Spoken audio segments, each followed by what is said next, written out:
Hold up, I am on my way, I'm in motion. Let's go to the ocean. Yeah, let's go outside. We can hang out on the beach without freezing. Hey guys, welcome to Crafty Beach. This is Julie, and today I have about 26 fall DIYs using items from the Dollar Tree. And these are a bunch of fall DIYs we've made this year in 2023, and I put them together for you in a longer video, so I will include chapters below. If you've seen some of these before, or if you want to hop around projects, it's going to be easy for you to do. We're going to do a fall coffee bar, we're going to do sunflower DIYs, and we're also going to do fall Kirkland's dupes. So let's craft. So I'm going to take you through all my DIYs today. The first one, we're going to start with this cute little chunky coffee cup of pumpkin spice latte. I got this at the Dollar Tree. I am just removing the bow. I did kind of tear the paper on there a little bit, but no big deal. I kind of wanted to cover that part anyway. I like the orange plaid on the background of the cup, but the rest of it I'm going to try to update to make it look a little bit more high end. And so I just kind of sanded it down a little bit, and then to cover that top part of the cup, I'm going to use one of these little synthetic burlap bags from the Dollar Tree. I love crafting with these. They're so easy to cut because they kind of have like a plastic lining on the inside.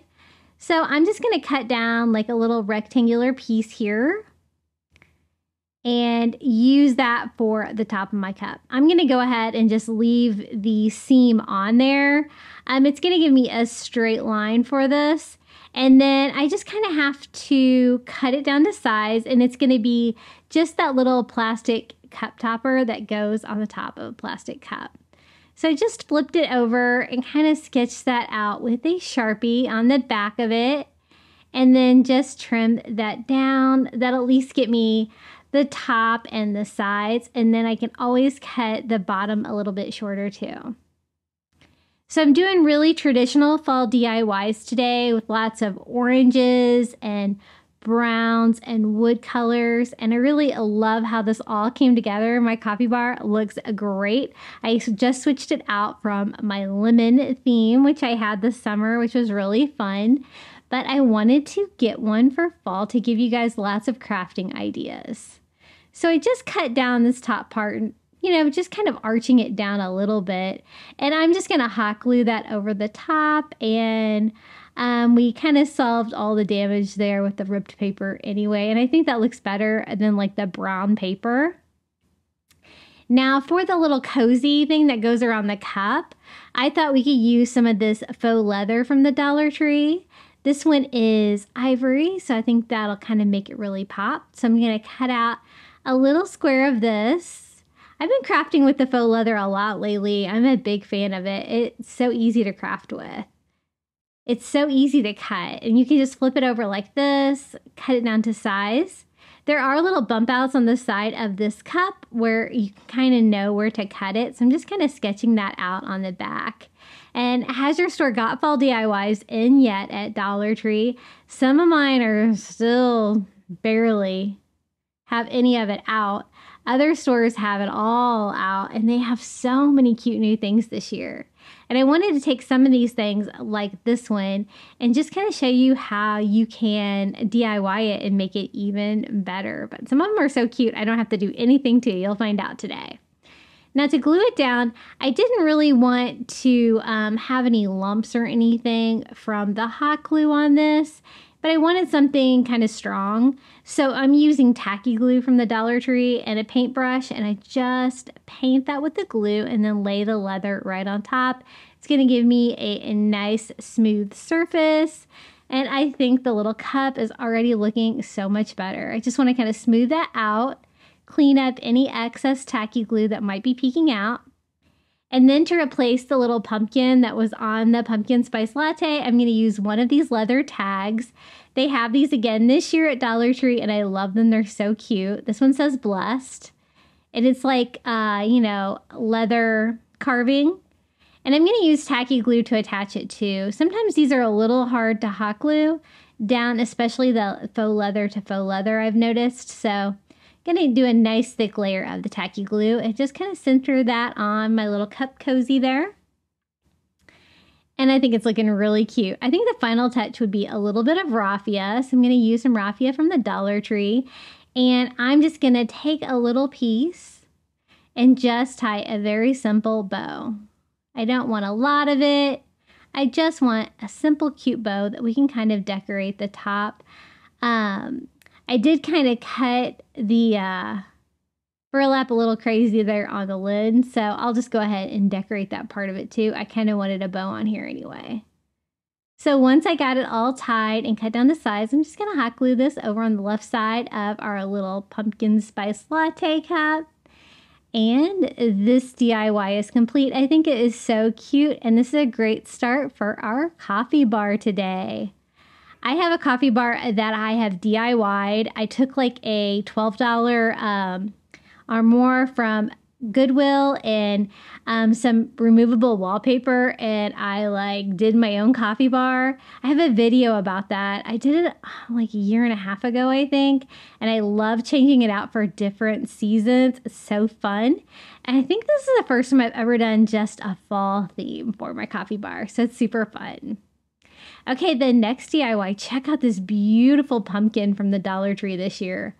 I love it, love it. Now, normally, you know, I'm a big fan of blue, but I'm doing kind of traditional fall colors today for my coffee bar, so I don't really like the blue beads on there, but I love everything else about this pumpkin.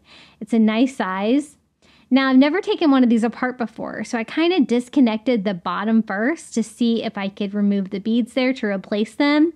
But actually, that's all one piece there at the bottom. So what you want to do is you want to disconnect it from the top. So I had already disconnected it from the bottom. So I'm just going to I tried to bend it to see if it would break easily. But you know, the wire was super thick, so that was not going to work. I'm going to have to remove it, right? And just try to repair like any damage that I did there. And it does come right out of the top. So I just kind of started from the wrong end. And I'm just going to take all of those beautiful blue beads off there. I will save those for another DIY for sure. But I wanted this to be a little bit more traditional color. And so we're going to switch it out to some more Dollar Tree beads. I am trying to fix my wire here. Trying. And I'm going to go ahead and pull out the other side and remove all the beads from that one as well. But I love the colors of the leaves and the material on the pumpkin frame. And I even love the little bow on there. I think it's really cute. I just wanted something like stained brown or something like that. And I found these little roundwood beads from the Dollar Tree that are already stained and everything. So I think they'll be perfect. I picked up 2 packages of them. They have 15 in each bag. And I think I used all but one. I guess we'll find out here in just a second. So I'm just going to string them all on the left side. And then I'm going to go ahead and string the other package on the other side. And then we're going to reattach that to the pumpkin. What I'm going to do is, this is the large piece. I'm not really going to hang this at my coffee bar. I'm going to kind of lean it against the back wall. And I think it's going to be really cute because it's not real busy, so it can kind of peek out from other items. Now it's just a matter of reattaching the bottom. Now if you took this apart properly, you wouldn't need to do this step, but I'm just going to use some twine and tie it, flip it, tie it a couple times just to make sure that it's really secure and that that's not going to go anywhere. And I will go back and cover that up in just a second too. And now it's just a matter of putting my little wires back in these little sleeves. It's a little tricky to find the opening, but once you do, there it is. Now I thought it was a little, it needed to be a little bit shorter. And so I did remove one bead there. So I used 14 beads on each side. I'm going to go ahead and slide this one in too. To replace that would look really good with like the raw wood beads too. I didn't have any all in the same size, and so I thought this would be a little bit easier with the stained wood beads that I had. Just making sure it's all put back exactly the way it was back when it had those pretty blue beads. And it does kind of want to slip out a little bit, so I am going to attach that with a little bit of hot glue. Kind of fixing the bow that's already on there. I think it's so pretty. I don't think it needs anything else. And I think that looks really good. The only area I don't like is the very bottom there where I kind of exposed the wire down there. So I am going to patch that up, but otherwise I think the pumpkin is perfect. It's got like a brown felt pumpkin stem, so I like that part as well. The covered, I'm going to use that same little burlap bag that we used before, and I'm just going to cut down a little tiny piece. And we are just going to fix this with a little bit of hot glue. Just gluing it to the front. We're going to turn it over and glue the other side. Now, have you seen these at your Dollar Tree? Do they come in any of the other colors besides the blue beads? Because if they do, you could probably skip the rebeading, but I kind of wanted to show you that you could change it out if you needed to, and if you wanted to do more of a traditional fall color display.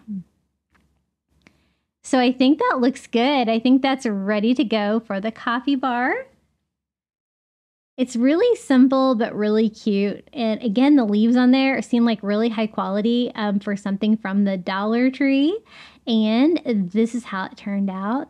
I'm going to kind of show you how all the DIYs look individually. And then later on in the video, I'm going to show you how the whole coffee bar came together. I think it turned out really cute. And it makes me really excited for fall. And I really needed to craft these DIYs because I just took my son to college and I'm so bummed out. I cannot believe it. Okay, the next item that I found at the Dollar Tree is this really cute pumpkin spice latte sign. I don't really need a hanger on there and I don't really want to do anything with the beads. So you know what? I'm just going to pull that out. Now this says autumn leaves and lattes, please. I think that's so cute. I just wanted to DIY it a little bit to make some changes to it to make it go with my coffee bar decor. So the first thing is I thought the frame was a little bit light. So I'm just staining it a little bit darker with some antique wax by Waverly. It's a little tricky to do it with this like kind of like sealed wood from the Dollar Tree, but it actually works if you put like just a thin layer on there, wipe off the excess with a paper towel, let it dry. You can use a heat gun if you need to. And don't touch it because you'll get like fingerprints or whatever in it. But it did stain it slightly, which is what I was going for. It's going to kind of make it match all the other colors of wood that we have used today. So I got all four sides. I made sure to get the inside edges as well. Trying not to get any on that great picture behind it. I like all the colors in there, the reds and the oranges and stuff like that. Now I want to change out the little pumpkin spice latte in there too, because it's got like a little blue cozy and I don't really want to use blue today. So I'm going to cut down some more of that synthetic burlap from the back to make a cute little cozy for this little pumpkin spice latte. So even if you get something from the Dollar Tree like this, that the colors aren't really going to work for your plans, you can always change it a little bit. Now, even though that burlap has a backing, you could kind of still see the pumpkin and the blue through there. So I'm just going to mask it real quick with one coat of acrylic like ivory paint just over the existing cozy. And then I can layer that burlap on top of that so you won't be able to see through. I'm going to use tacky glue again. Kind of make this fabric lay flat. So I just use a paintbrush to kind of spread that around, kind of keep it nice and neat, get it exactly where I want it, and then lay in my burlap right on top. Now I do want a pumpkin on there like there was before, so I'm going to use some of those cute little pumpkin stickers from the Dollar Tree to complete the look. One was a little bit smaller than the other ones, and so that's what I'm going to use. They are really sticky, so I didn't use any glue on that. I just peeled and stick. And otherwise, I think that this sign is perfect for my coffee bar. It's got the pumpkin spice lattes. It's got the autumn leaves. Two of the three things that we're going for today. So this is how it turns out. No trace of blue, so it totally goes with my color scheme. And with the close-up picture, you can kind of see how the stain of the frame definitely changed. And I think it looks a little bit better now. What do you guys think? So that's my super easy little sign for my coffee bar. This would also be fantastic for a fall tier tray. Volunteer trays, I'm going to have to start thinking about those next. Now check out this adorable sign. I told you they had some cute stuff in the fall aisle at Dollar Tree. This one's perfect. It's got the orange and white plaid. Love it. It's got the medium color wood pumpkin on the front. Says hello fall. No misspellings. We're ready to go. The only thing is I wanted to add a little bit darker brown.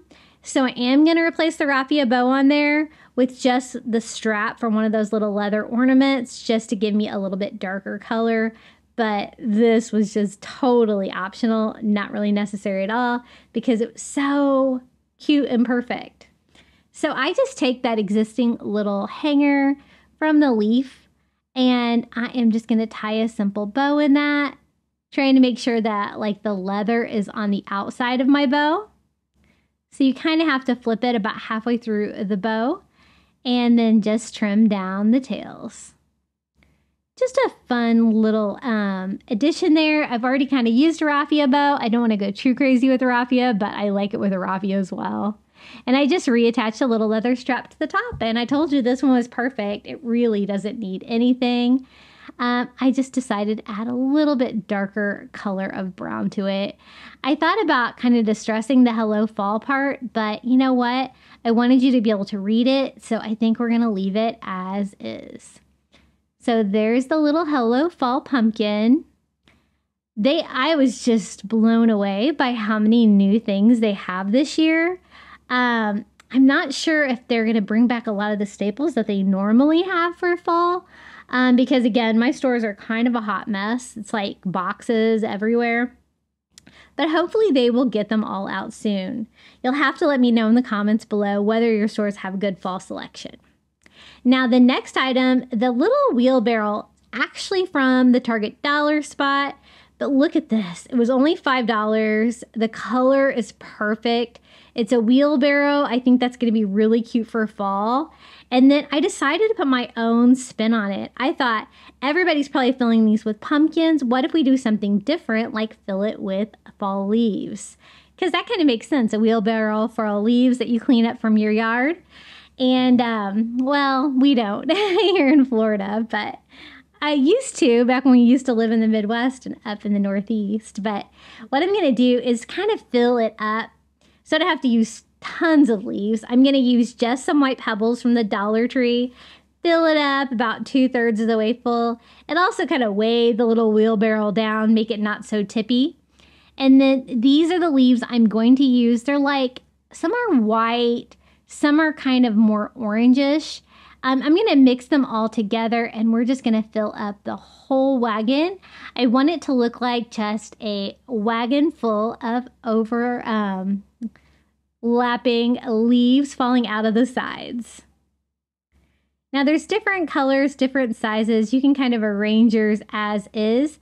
The only issue I was having was trying to keep them in there the way that I wanted them to be. So I do a little bit of arranging once I get my first package in here. And I noticed that it really is helpful if you like hot glue, maybe the top couple ones, any ones that you want to kind of stay put to keep them from falling out. So I started hot gluing that one. Now this little greenery bundle from Dollar Tree, same leaves. This one has pumpkins on it. I'm just gonna save the pumpkins for another project, but I did want more leaves because again, I want it to be really full. It's gonna make the piece a little bit taller for my coffee bar shelf and make you be able to see what is in the little wheelbarrow. I thought about like labeling the side or something, but I kind of wanted to keep it simple. And I think it's going to be fun with that great pop of orange. I had it all like organized like I thought I liked, but then I kind of flipped some around. I decided I wanted a little bit more height. And again, hot gluing it together is kind of the key here to keep it from all falling out like that. Maybe just a few more. Some of those leaves had like little plastic messiness on the back of them. But if you just pull on those little plastic tabs, they'll come right off and clean that up. Because otherwise you're going to see that through your leaf. Especially the top ones. I wanted it to look nice and clean. And I think that's finally enough. I used 1.5 maybe. of the little branches, but this is how it turned out. I think it's so cute. How cute is that little wheelbarrow? I think it would be really cute filled up with pumpkins too. If I were to do pumpkins, I'd probably do some of the little white ones from Dollar Tree. I think that would look nice too. But I love this, and it looks great on my coffee bar for fall. And on to the next DIY. Now, I also found this great item at Dollar Tree this year. It's called the fresh apple cider jar. And I love it, but I wanted to update it slightly to see if we can make it look a little bit better. So I'm just going to remove the rope. I like that though, so I'm going to save it. So I just used a little heat to pull it off. And then I was hoping that I could darken the bottle a little bit to kind of make it look like an old dark jug of cider and less like that medium color wood. And so I'm just using Antique Wax by Waverly and going over all of the wood parts to see if we can start to stain that a little bit darker. Now, I also kind of wanted to distress my label, and this was kind of a process because I kind of distressed it, you know, using like a paper towel to kind of wipe off the excess. It's really kind of hard to distress the paper like that though. Then I'm going to go over all of the dark parts one more time. I let that dry, and it did darken it a little bit, but I thought it could be a little bit darker. So we're going to try to stain it one more time. And I'm also going to update the stopper on the top of the cider to kind of make that look a little bit cuter too, but I really don't change this one that much. As you can see, I decided to distress my label all over by just using Antique Wax by Waverly and a chunky brush, and I really made it look old, and I ended up not liking that, but you'll see I can fix it still. Now for the cork, I thought some of this adhesive cork from Dollar Tree would be perfect, and mine had like bent back paper on it anyway, so I thought if I made a new cork here to attach to the front, that would be super cute. So I just cut down a little piece of that cork and then just cutting it down to size, just kind of using the little cider jar for reference until I think that looks like a cute little cork. I am making it a little bit longer than what is on the picture, but otherwise it's ready to go.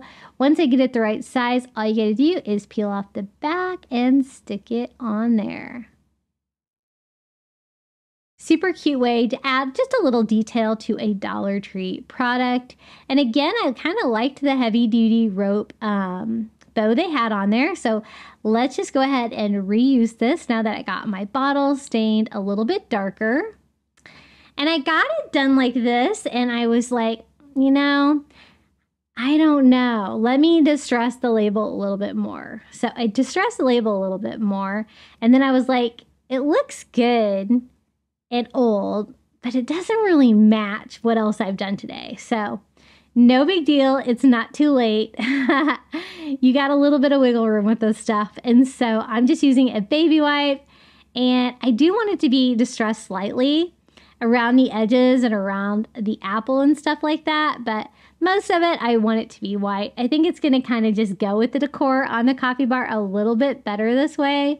So again, I didn't really change too much of this. I just darkened the bottle, added the cork, and slightly distressed the label. I think it looks better now. So as long as it's not super dry, you can definitely wipe that off the Dollar Tree signs, but I'm happy with it now. I think it looks better like this. And here it is, my little jug of apple cider. I have done an apple themed coffee bar for fall, I believe last year. And I've also done an apple themed tier tray for fall. I love doing apple DIYs. They're so fun for fall, I think. But isn't this bottle cute? Dollar Tree, I'm telling ya, they are bringing it. And speaking of Dollar Tree, check out the sign. Okay, so it's perfect. It is huge. It says hot apple cider. It's got a recipe on it. I don't have to do anything to this. The wood is perfect. I actually read the sign, and there's no misspellings or anything. I can't believe it. And I usually use a giant coffee bar sign above my coffee bar if you've watched a lot of my coffee bar videos.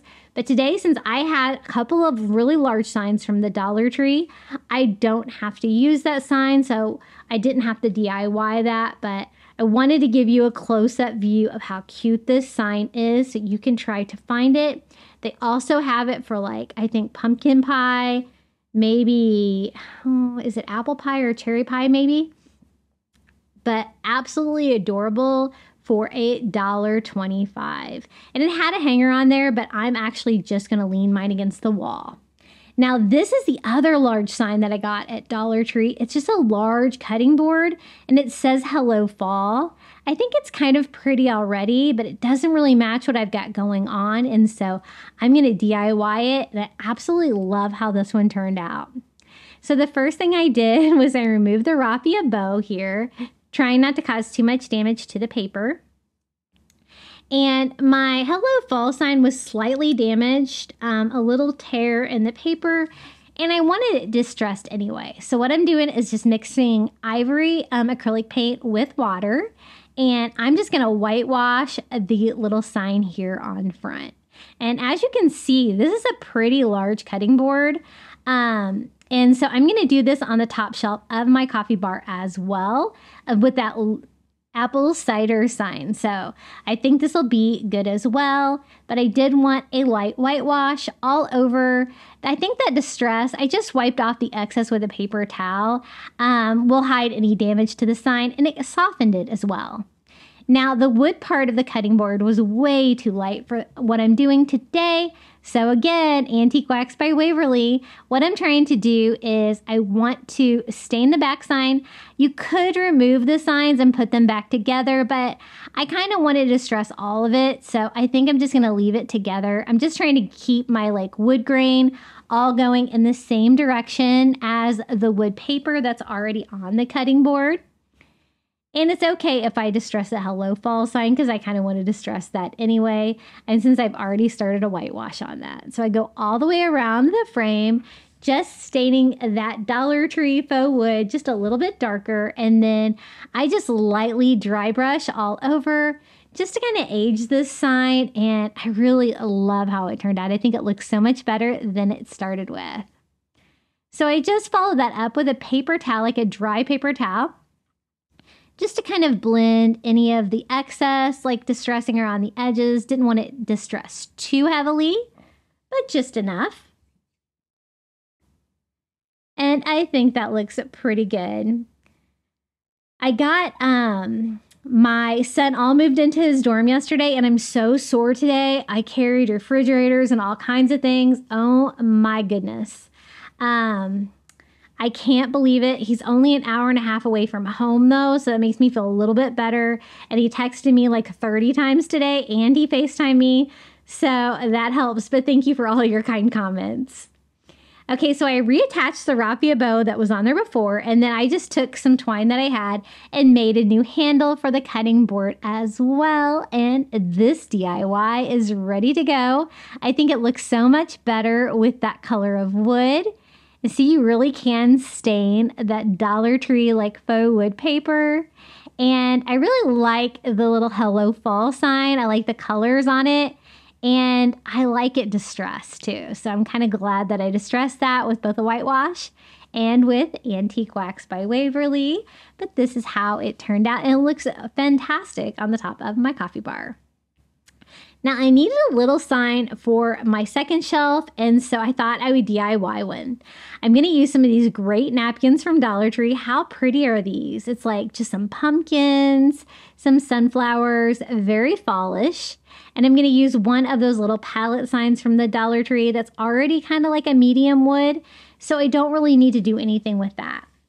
The only issue is that my napkin was square and my sign is rectangular, but I think we can make it work. So I just unfold my napkin, cut it into fourths, and then the only tricky part is trying to separate the plies. I actually even looked at the package to think, is this 2-ply? It didn't say, and I'm like, surely it is. Every napkin that I've got at the Dollar Tree is always at least 2-ply. So I decided to rip it, and that's when I was able to get the second ply, because when you decoupage with napkins, you really want to make sure that you only use one ply. It's going to make everything go so much smoother. So I was able to separate that. And I'm going to show you, I want to do like a tearing technique on this, which is really easy to do. All you got to use is water and a paintbrush and just paint, you know, exactly where you want to cut it. That way, since I'm going kind of like square to rectangular, it's going to look a little bit more intentional with, you know, the feathered edge instead of cutting it directly. So you just get it wet and then you can pull it and it will tear right where you got it wet. I'm trying to like just go around the outline of the picture and try to avoid as much white background as I can. And I just want it to look nice and feathered, and I think that turned out really good. So I'm just going to kind of make it a little bit more rectangular in shape by kind of peeling off a little bit here on the bottom. If you do have overlap and you're using a rectangular sign like me, you can always, it's really easy to clean it up, but I think we're pretty good. Now to start, I'm going to do a very thin coat of Mod Podge all over the front of the sign, not just where the pumpkin is, but all over because I want that same matte finish on the final project. Now this does have the little slat boards in there, so I was trying not to get too much Mod Podge trapped down in there. And then I'm just going to carefully lay my little Dollar Tree pumpkin napkin, centering it here on my little rectangular sign. And if you don't want, you know, to cause any damage, you can use plastic wrap for that. But I just made sure my fingers were really dry and then I just smoothed that out. It really went on really well. I love the texture of decoupaging with napkins, and the feathered edge technique really worked well on this. So I've got it really good and down flat. So I give it a dry with my heat gun, and then I want to cut it where the slat boards are just to kind of make it look a little bit more rustic. So I just use a razor blade and I just cut right into that groove, carefully cutting my dry napkin now.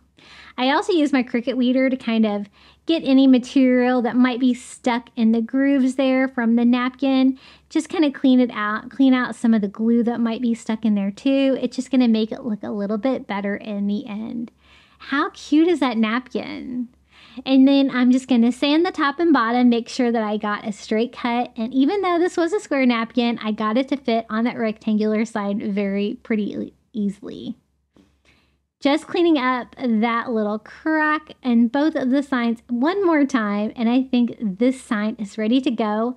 What I'm going to do is, it doesn't have a hanger or anything like that, and I kind of need to stick it on my wall because one of my pieces, the little wheelbarrow, was not quite tall enough for my bottom shelf, but I think combined with this cute little pumpkin sign, we can make it work. So I'm hanging it on my removable wallpaper. And so I'm just going to use some of these little double-sided tapes from the Dollar Tree to attach it to the wall. Hopefully that won't cause any damage, but look how pretty it is. Isn't that cute? And this would be so cute for a fall tier tray as well. Don't be afraid to try like the tearing method there whenever you decoupage with napkins. It was so easy to do. And I love the end result. I think it's beautiful. And I love that you can see the wood grain like through the pumpkins too, because the napkin is so thin. So I attached it to the wall. This is my removable wallpaper back there, and I already have it up.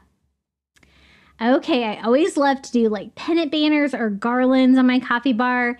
And so I'm going to show you how to do a really cute little fall like rag garland. We're going to use a Dollar Tree scarf. I just cut down some twine the same length that I need for my top shelf of my coffee bar. And then I'm just going to lay out my little fall wreath. It's so pretty. It's white with the leaves and the acorns on there and like the orange and the reds, the yellows. And I am just going to start here and cut out like a rectangular piece. I tried on the other end to rip this, and it didn't want to rip, so you're definitely going to have to use scissors if you're going to use a Dollar Tree scarf. So I just cut out a strip, and then I used that one for reference. Then I could kind of see how big I need it to be, and they don't need to be perfect. So I'm just going to cut the rest of this into strips. I would say mine were like maybe like 1.5 to 2 inches wide. And I'm just going to go ahead and cut this whole thing. I do usually like to use like an odd number of these. So I think I end up having one extra here at the end, but that is a good start.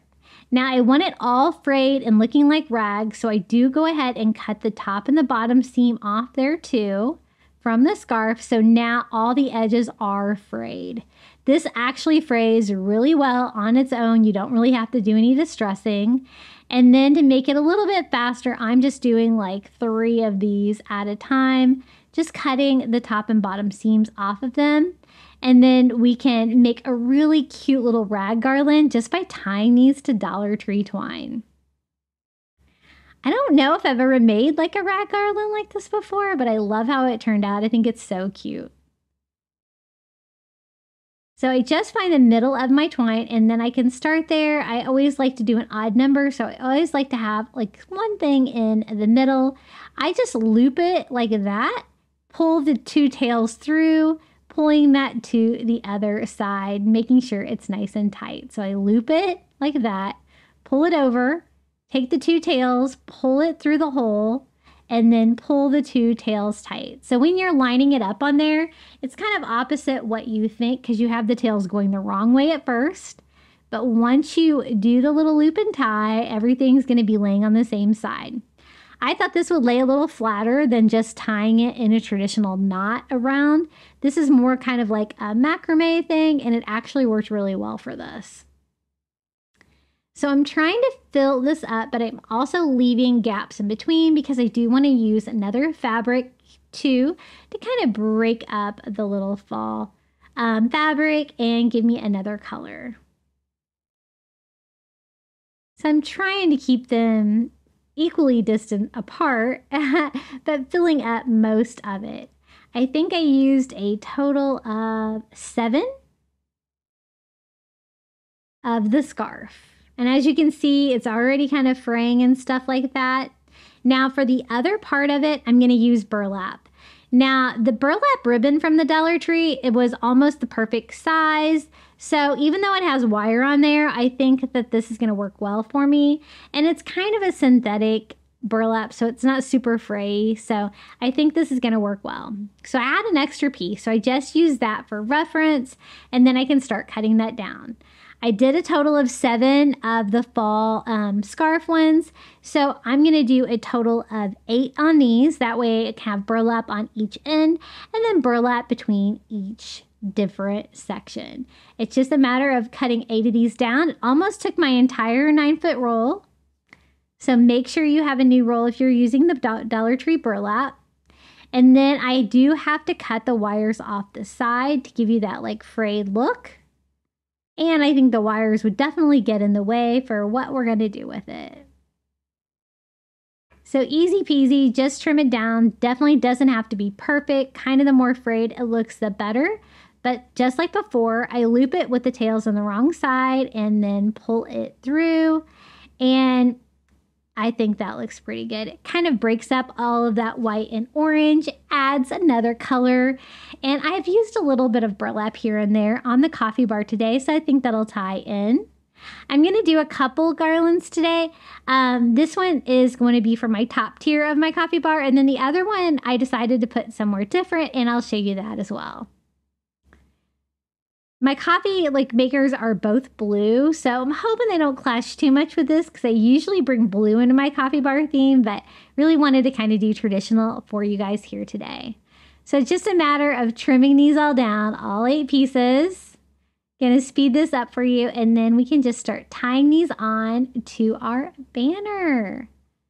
Now, you guys are going to have to let me know in the comments below. Are you guys big pumpkin spice latte fans or pumpkin spice fans? I like the Coffee Mate pumpkin spice creamer. I like to do like the 0 sugar, and I love it. I also like the skinny syrup that has the pumpkin spice. Basically anything pumpkin spice in my coffee, I'm a huge fan of, and I have already started.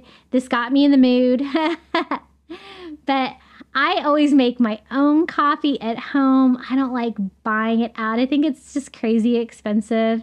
But I do enjoy a good cup of coffee. I'll have to try some other things. I know a lot of people do like pumpkin spice cupcakes and stuff like that. I think they even have donuts and stuff like that. It's just such a fun theme. And I was going to do just pumpkin spice for this coffee bar today, but I decided to mix it up a little and do pumpkin spice, falling leaves, and apple cider. So we got all of them tied on there. I think that looks pretty good. They're all hanging the same direction. You do kind of have to arrange them a little bit once you get them on there, but if you need to slide them back and forth, they easily slide back and forth if you don't have them tied too tightly. And this is how it looks on the top shelf of my coffee bar. I went ahead and attached it. I just hot glue the twine to the edges because I'm always hanging banners on there. And I think it looks really cute and ties everything together. What do you guys think about my little rag garland? Now for my other garland, I told you I had two. I'm going to use the little wood leaf ornaments from the Dollar Tree. These are like maple leaves. And I always like to do an odd number, so I'm going to do 5 on this one. And I'm going to do a couple different staining techniques on these. So for 3 of them, I'm just going to use straight Antique Wax by Waverly and a makeup sponge. Absolutely so easy to stain these, and I think they look better stained than painted. And I thought we could just string some fall leaves together for another little garland, and I'll show you where I end up putting this one. I didn't want too much going on in my second tier, not tier, shelf of my coffee bar. But I do find a place for this one.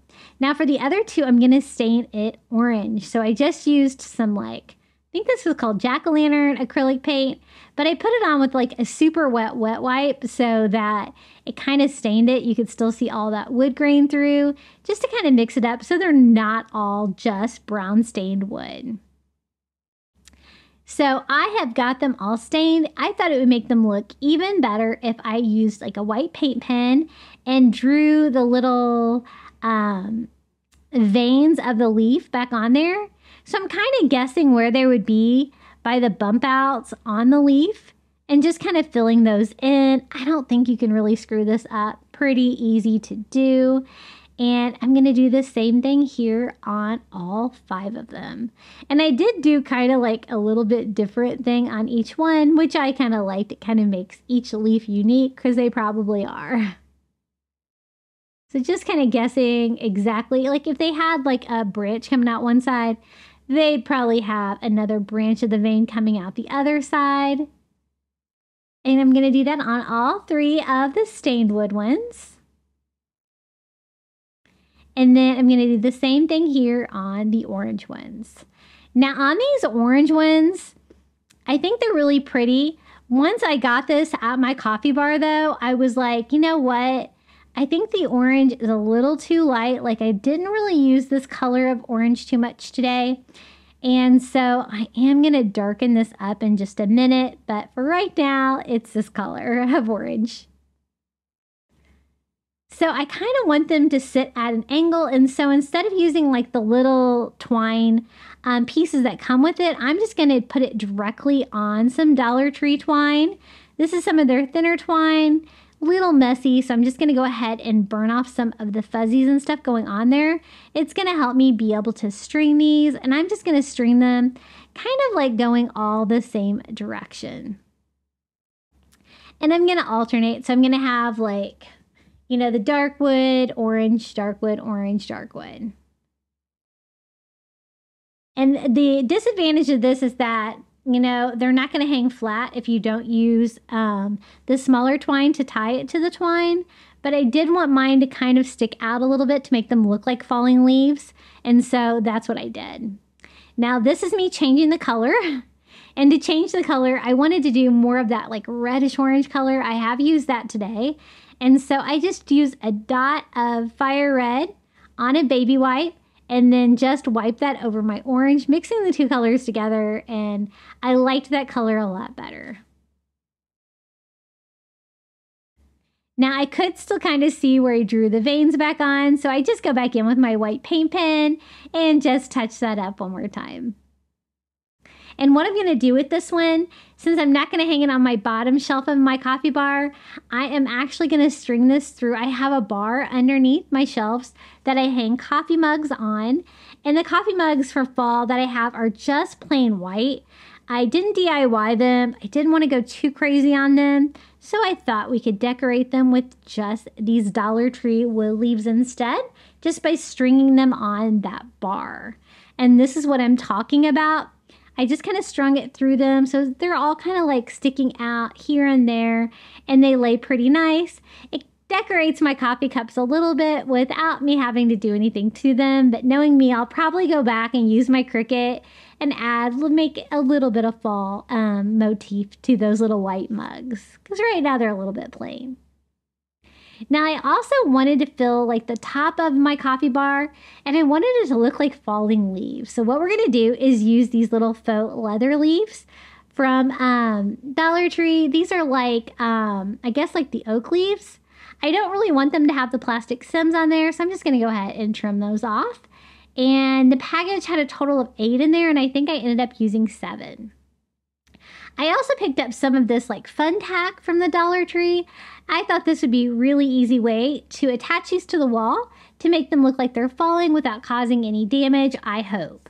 Now, another thing you could do is you could string them with fishing lines. You wouldn't be able to see that. It would look like they were falling. But this is the very top of my coffee bar, and I'm showing you kind of how I arranged them to look like they're falling, and around like the large signs that we did for the top. Now I normally have my big sign up there, so I'm going to go ahead and leave my nails in there because I'm sure that sign will return. Now I need a little bit of filler, so I'm going to use a Target Dollar Spot pumpkin and a Dollar Tree pumpkin. And then I thought maybe a pine cone would be cute too for fall. Just some little tiny pieces, and I got these pine cones at the Target Dollar Spot. I'm just going to use one of the really small one, but you can get these at Dollar Tree too. Just a little bit of filler, and then this is the other item I got from the Target Dollar Spot. Isn't this adorable? It is an acorn basket. It was $5. I got it at the Target Dollar Spot the other day when I was buying a million things for a college dorm, and I thought this would be perfect for my K-cups. It's nice and large, and I really don't have to do anything to it. It's just a matter of grabbing my K-cups and filling it up, and I think this is such a cute, easy idea for a fall coffee bar. So we're just going to load that up, put the little acorn lid back on. How cute is this? They also had a pumpkin one, which my son tried to talk me into the pumpkin one instead of the acorn one. But I fell in love with the acorn one. I had to have it. And this is how it looks. I didn't have to do anything to it.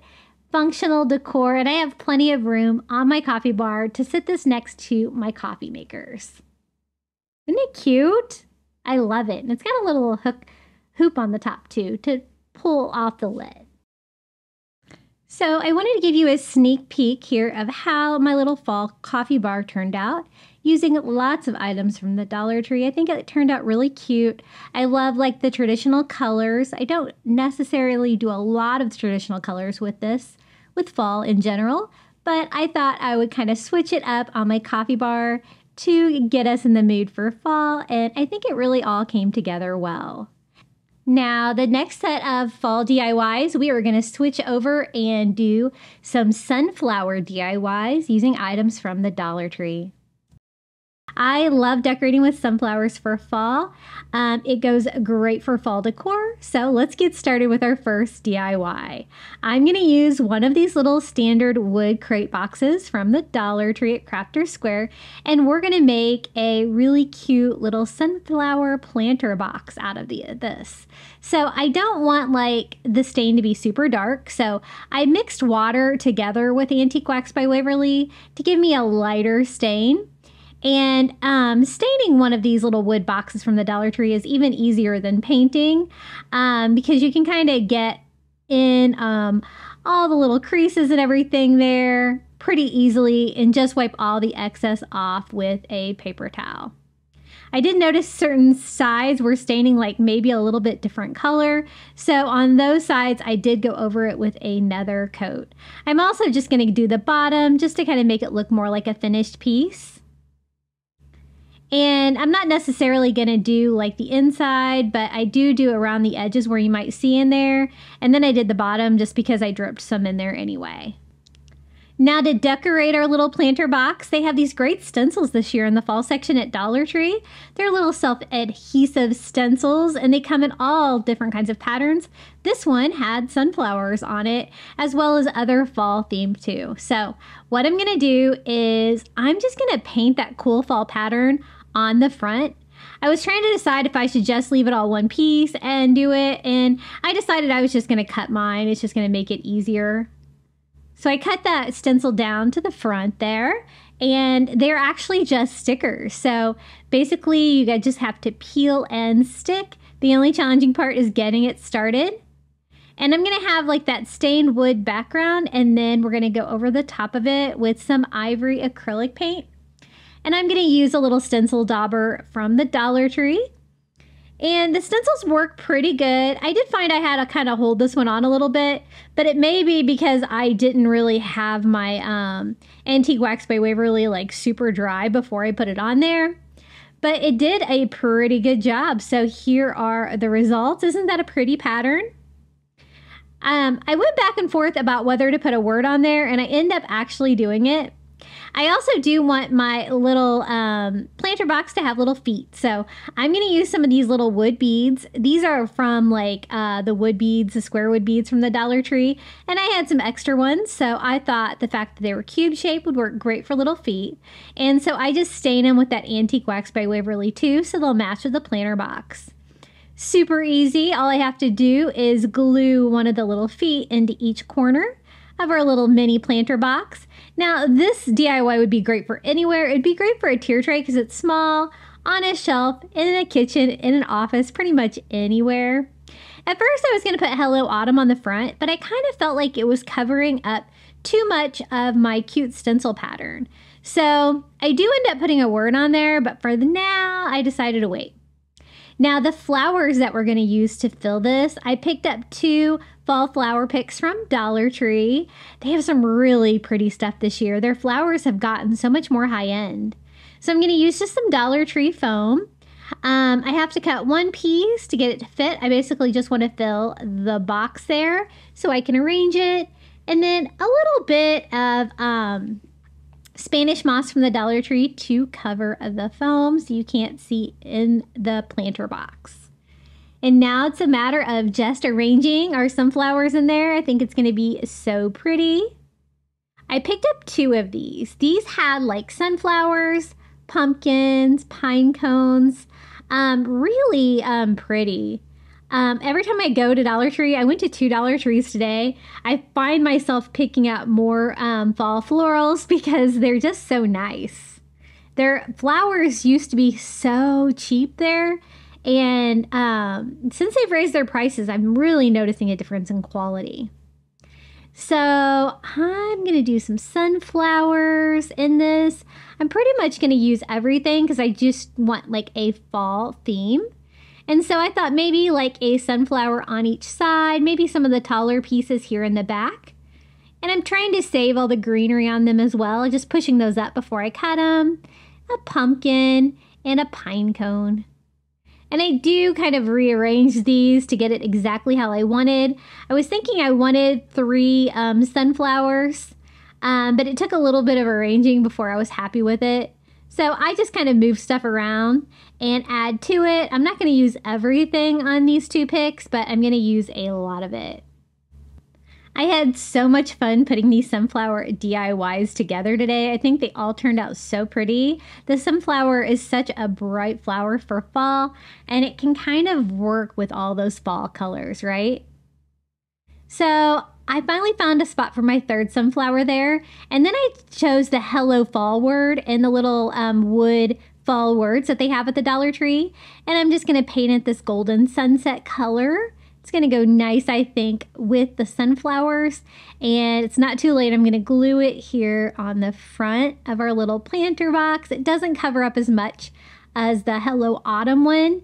And so here it is, our little mini sunflower planter box. So cute and easy. Just a couple of items from the Dollar Tree, and I think it turned out so sweet. Isn't that stencil pattern really pretty? I am totally digging that. I think I've picked up one of each kind of stencil. I just keep finding more for the fall. My stores kind of have fallout, but only like halfway, and you have to kind of go through all the boxes. It's still kind of a mess. Okay, for our next DIY, we're going to use one of these little wood pumpkins from the Dollar Tree. Pretty standard. They seem to have these every year at Dollar Tree. And I'm just going to remove the hanger and the little raffia bow that's on there. I do make sure I get all the hot glue off because I want to stain the back pumpkin there. And I'm going to use the same mixture that I used for the planter box. Just water mixed with Antique Wax by Waverly to give me this lighter stain. And then I'm just going to go over the whole pumpkin and stain it that color. Now, this is going to be a decoupage pumpkin. And so I want to decoupage on the little sections that kind of stick up on the pumpkin. So I am just painting them ivory. And we're going to use those really beautiful fall napkins they have at the Dollar Tree this year. And I thought that we could put that pumpkin and sunflower design on the white parts of the pumpkin. So I'm trying not to get ivory on my stain parts, but if I do, it's not that big of a deal. It's easy to wipe it right off there with a little baby wipe. And here is our beautiful napkin. I also use this napkin to decoupage a sign for my coffee bar. If you haven't seen my coffee bar video, it came out last week. I don't know what's going on with YouTube. I know a lot of people are really busy right now, but like my last 5 videos are just not performing at all. So check my channel, see if you've missed any videos because I have put out a lot of content. Just not getting a lot of views there. So all I did was separate the second ply from the napkin, always good to do if you're doing decoupage. And then I'm kind of cutting along the first section, the middle section of the pumpkin, where I would need that to be. I'm going to save the side parts because we'll use those for the side parts of the pumpkin. And then just cut it down to size. Now the parts that are going to be on the pumpkin that are going to be exposed, I just ripped the edges just to make that blend in. And it's okay if I didn't get it cut perfect because we can fix this up in just a minute. I'm just putting a thin coat of Mod Podge down and then with dry fingers just smoothing that napkin on. It's such a beautiful design. I give that a nice dry with my heat gun and then I go back in there with my finger sander to kind of get in there, sand that off a perfect cut all the way around the sections of our little pumpkin. And I want to continue this pattern on the napkin, on the other sections. So I'm going to kind of line those up and hope that the arch pretty much works for the cut that we're going to have there. And again, any of the areas that are going to be exposed like on the top and the side over here, I'm just going to rip those. You can always get that wet to rip too if you want to make sure you don't rip your image, but it was a very little area that I had to rip, so it was pretty easy. And then again, I just put a thin coat of Mod Podge down and lay the napkin on there. Right where it'll kind of cover everything and it'll make it look like that sunflower and pumpkin pattern continue, and then just sand off the excess. I love decoupage. I love decorating with like window decals from the Dollar Tree, but I always love the feel of decorating with decoupage with the napkins. It has such a beautiful texture and it just looks so good. And you don't get any of that sheen or shine with it either. So once I get it on there and dry, I did go over it again with a little bit of Mod Podge, and now it's time to decorate the top. I'm going to use this great pumpkin and like burlap ribbon from the Dollar Tree, and I'm going to kind of do just like a bow back, not necessarily an entire bow. So I just cut down like a little like maybe 5-inch, 6-inch portion of that. I'm just going to use some twine to make a new hanger for our pumpkin. And then I just take my ribbon and I'm going to fold it lengthways and then just dovetail the ends like you would have on a bow. And then I'm just going to kind of cinch that up and kind of have that peek out behind because I want to decorate this with a sunflower and not necessarily a big bow. So I just kind of scrunch it all together, making a very easy little bow here by using a zip tie, pulling it tight, and kind of pushing out the edges. It does have a wire on there, so it keeps it shaped pretty well. And then I just hot glue the little zip tie to the top of our pumpkin. And it's going to give us that little bow feel up there without an entire bow sticking out. Super sweet, and I think the colors work well. I still have a sunflower left here from that floral pick, so I'm just going to use that at the top. And then it also had some leaves left over on that little fall floral. So you know what, let's use those as well. And we'll kind of do a similar style that is on the napkin by gluing those to the sign and then gluing the little sunflower up here to decorate our bow. Now, when I was looking at my fall floral, I did still have some greenery on there, and I thought that would even add to it more. So I might as well use it if I have it. So I'm going to use like the little green sprigs that were on the fall floral as well. And we can kind of have those kind of cascading down the front of the pumpkin. And so it's just a matter of hot gluing those between the sunflower and the bow. I'm going to do 2 on each side, and this DIY is complete. This pumpkin's not really very big. You could layer this on another sign if you'd like a bigger sign, but I think it turned out so cute. It was so easy to make with just a $1.25 sign and a napkin. Look how cute it is.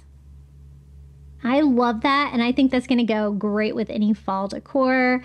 I love the big sunflower on there. It really goes with our sunflower theme, as the sunflowers there in the napkin. But isn't that a cute way to decorate that little wood pumpkin sign from the Dollar Tree? And here's how it looks from a distance. Isn't that cute? I'm a big fan of that DIY. Okay, up next, I found these. I don't know if I've seen these before this season, but they have like these tinsel like pumpkins and acorns this year. So we're going to DIY one of these pumpkins. And I wanted to do something really beautiful with this. Might as well save the thankful word because that was easy to get off. But otherwise, I'm just going to cut all of the tinsel off. Not a fan of that. Kind of makes a big mess when you're cutting it off. So I like to use like a little lint roller to pick up all those little pieces of tinsel, but let's get rid of all of that and we can start DIYing this. I also removed the felt from the little pumpkin stem. Now there's little tabs along the side, but I think they're going to stick out and be noticeable in my design. So I just use some heavy duty scissors and trim all the way around the pumpkin, giving myself a clean edge. So that I can wrap it with a raffia. Now I got this bulk roll of raffia on Amazon. It was a really good value. And one reason I got it is because you can unroll it like this and make a really thick piece of raffia. It kind of gives you the same look as if you had corn husks, which is kind of what I wanted to use for this DIY, but I couldn't find any dried corn husks available. So we're gonna try it with this raffia. Now, the most time-consuming part of this was unwinding it to flatten it out like that. That did take me a while. I don't know if I'll do that again. I might usually use the raffia all rolled up like it is, but I wanted this like wider ribbon if I could get that. So that's what we're gonna do. And I just glued that to the top. And we're just gonna weave this through the top row and then go around the edge. And then when coming back, I'm gonna switch directions of which ones I'm going under and which ones I'm going over. And we're gonna weave this entire pumpkin form. I love DIYing these little tinsel signs from the Dollar Tree because you can take that cage that's underneath and just make really beautiful DIYs with it. And this was no exception. I really love how this turned out. The raffia was really easy to work with. You can just kind of glue it to start and stop. I didn't want my pieces to be too long. And when you're unrolling it, I did find it tearing every now and then. And so if it did tear, that's kind of when I just start and stop a new piece. But I like how it turned out. I'll have to put this raffia roll in my Amazon shop. I always have it linked in the video description below if you're interested in it. I kind of got it because I can unroll it like this for fall DIYs, but also because I think it's going to make some really fun coastal crafts as well. I've kind of looked how some things that I've bought in my home are constructed, and it seems like a lot of stuff kind of has like that raffia base. So not from the Dollar Tree. If you did want to use something from the Dollar Tree that's going to get pretty close, I would use like the little grass skirts from the summer section at Dollar Tree. If you took, instead of like, you could take like 3 wide and kind of do the same weaving pattern. It's going to be a slightly different color, but you could totally do it. And those pieces are nice and long on the grass skirts too, so it'd be easy to work with.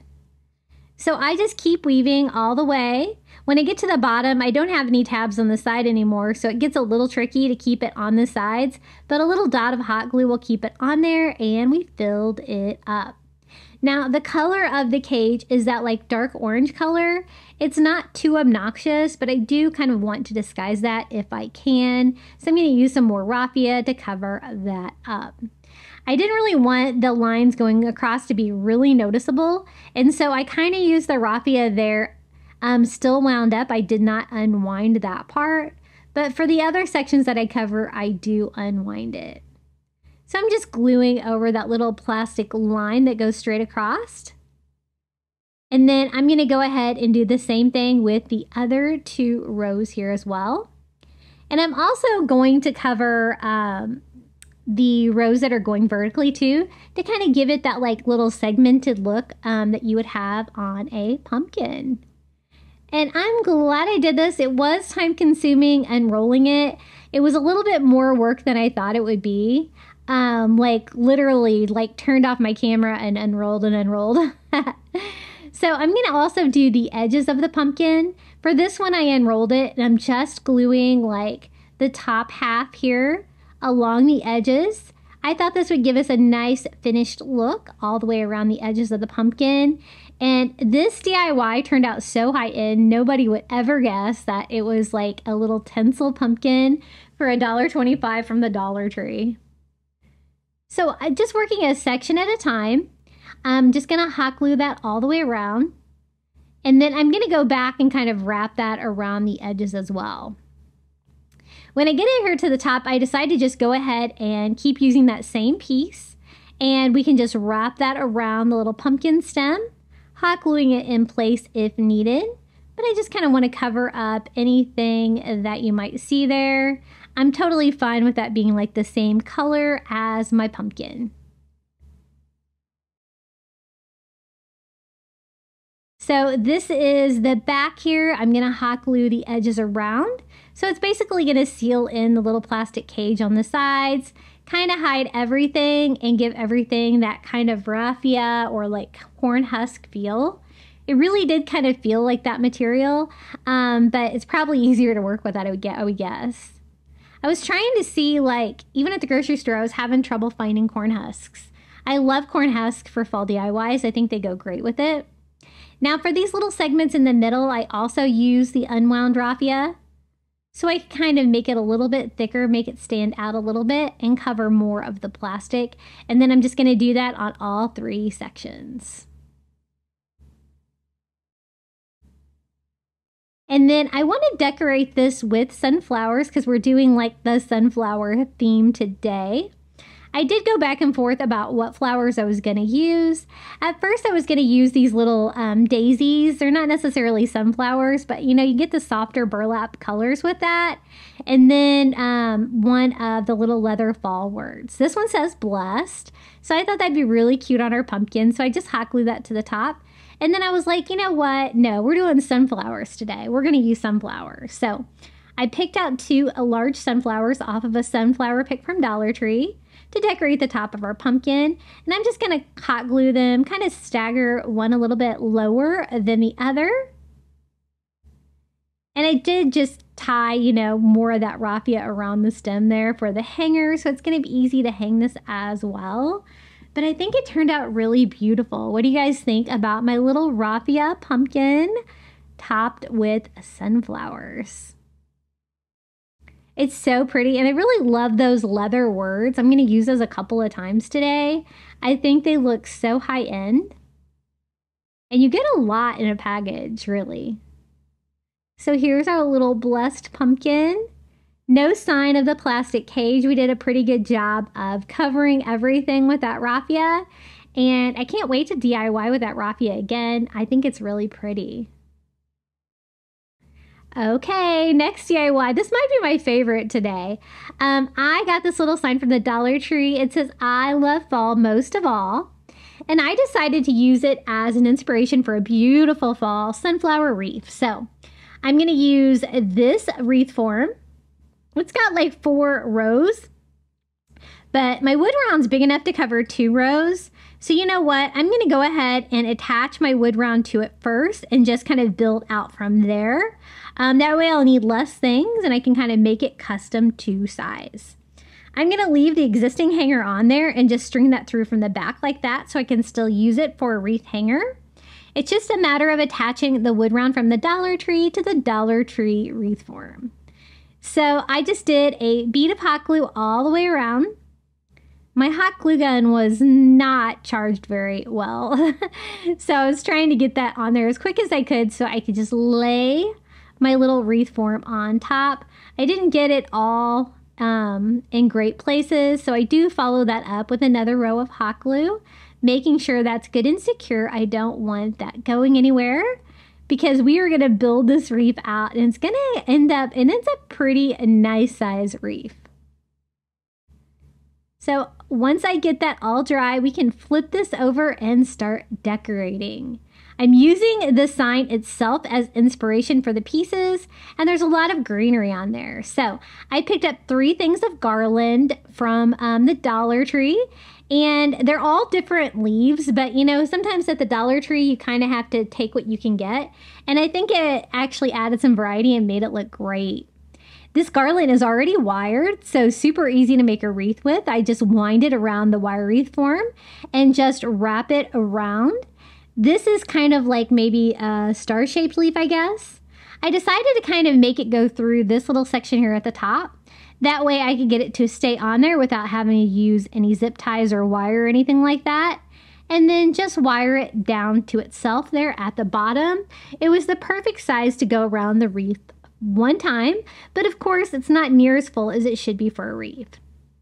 So I also got this greenery at Dollar Tree. This one has more of like a heart-shaped leaf.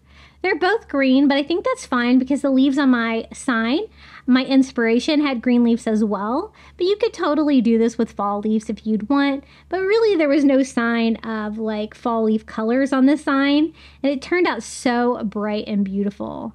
I do go through one section of the wreath form like I did before, just so I don't have to use any wire or anything like that.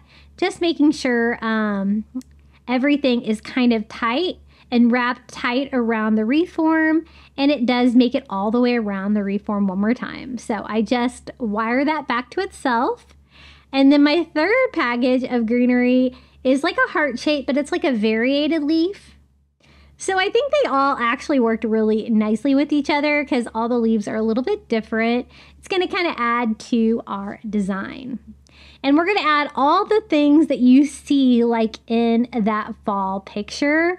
We're going to add sunflower, pomegranates, apples, cotton, the whole 9 yards. It actually turned out so beautiful. I was really pleased with how this turned out.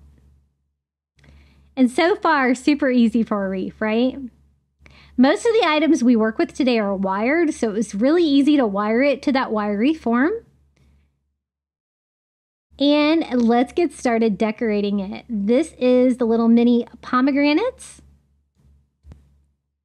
And we are going to use this entire sprig. Again, they're all wired, so they're going to be super easy to attach. I'm just kind of cutting them all apart separately down by the base, making sure that I leave the greenery on there. That's going to make my wreath a little bit fuller. And then we're just going to kind of stagger these around where I think they would look good, and just wrapping them around like the vine and also the wreath form. So they'll stay in place, no floral wire, anything required. I was really impressed with how easy it was to put this together. It was really fun to build it. So I have like 5 little sprigs One only had one on there, but I'm going to go ahead and use it anyway and just kind of stagger those out all the way around the wreath form. And I know the light is shining right on that sign, so it's kind of hard to see, but you can kind of see a little bit. Now, this is also a fall pick. It has like little apples on there, and it's super cute. So we're going to use a lot of things from here, and we might as well use the greenery. It's going to be a different kind of greenery than what we already have on there, and we might as well use it. I use everything on there except for the flowers, but I mainly got that because I wanted these cute little apples to attach to it because there's apples on that fall sign, and that is a great representation for fall too. So I just, again, wire that, kind of staggering that in between our pomegranates. And it's a nice small apple, perfect size for a wreath. And I just kind of nest those right inside. And then I'm also going to add the greenery. The greenery that I pulled off the side was the first thing that we've used that doesn't have wires on it. So I am going to have to use zip ties to attach that to the wiry form. But honestly, I only had to use a couple of those on this whole project. I almost added the little flowers that came on there. They're probably like apple tree flowers, but I decided I really wanted the flowers on this to be sunflowers. So speaking of sunflowers, I have a couple left from the previous DIYs.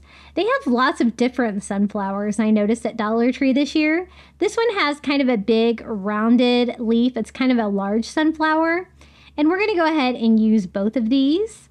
I'm going to cut their stems off, saving their greenery as well, because I want that wire stem, again, that I can wrap around there. And I even added a little extra greenery from that previous DIY from the sunflowers that we used before. I'm going to put one up here to the left, another one down here on the bottom. Just wiring that to itself.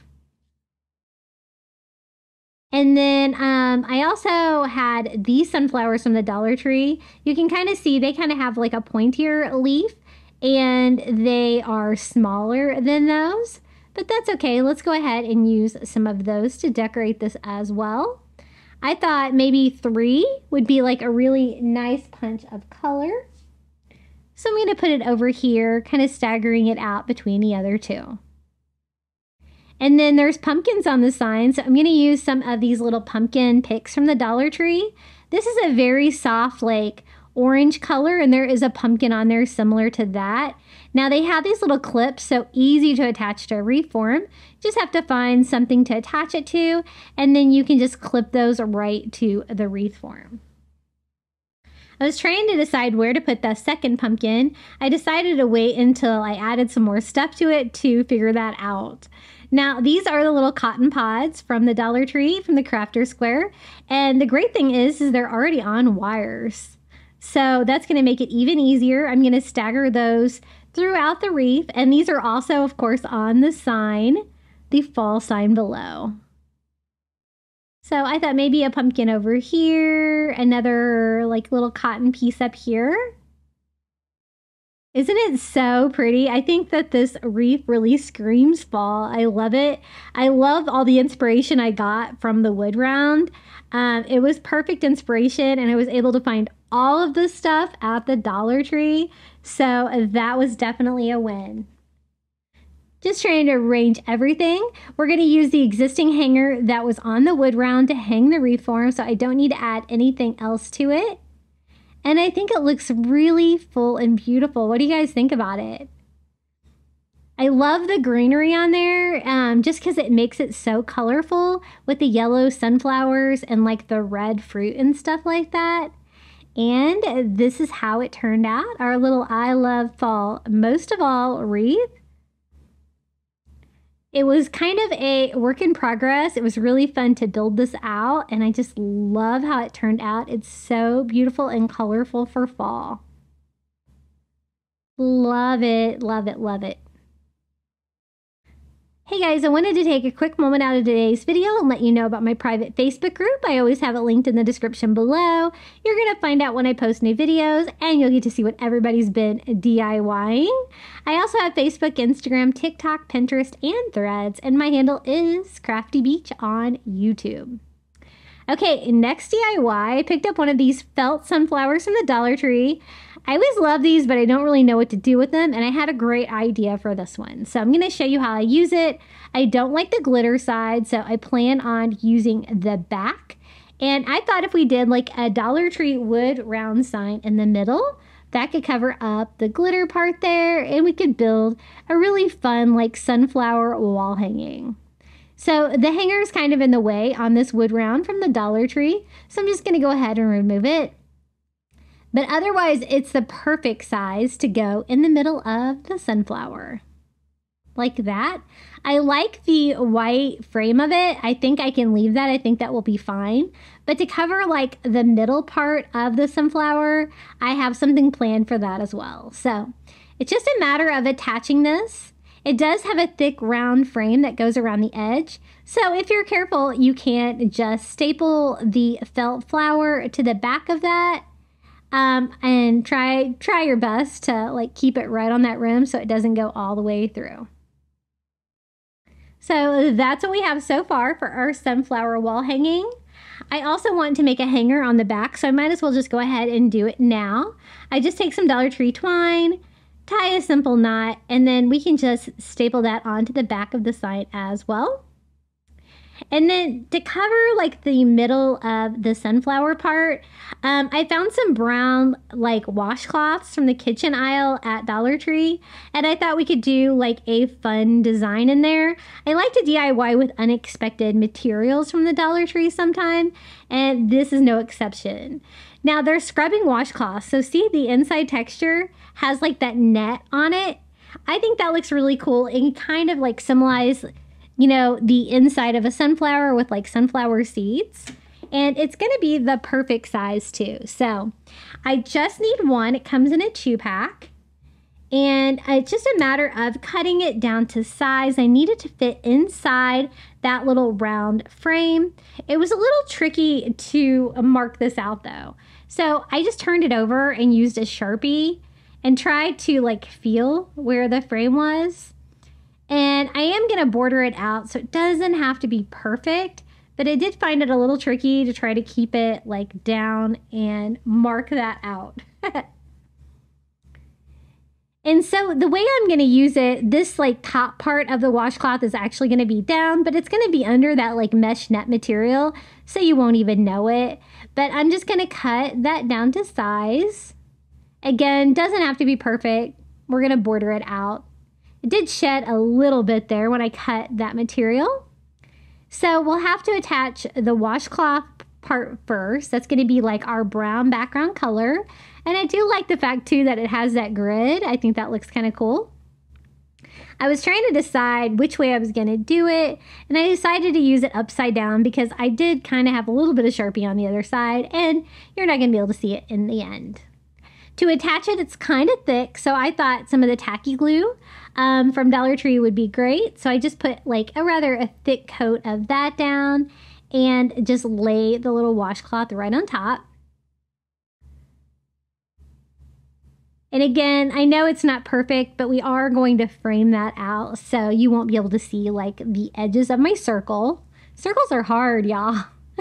And then I do hot glue all the way around the top part here so I can start gluing the mesh on. And then I'm going to go in and do the same thing here for the bottom.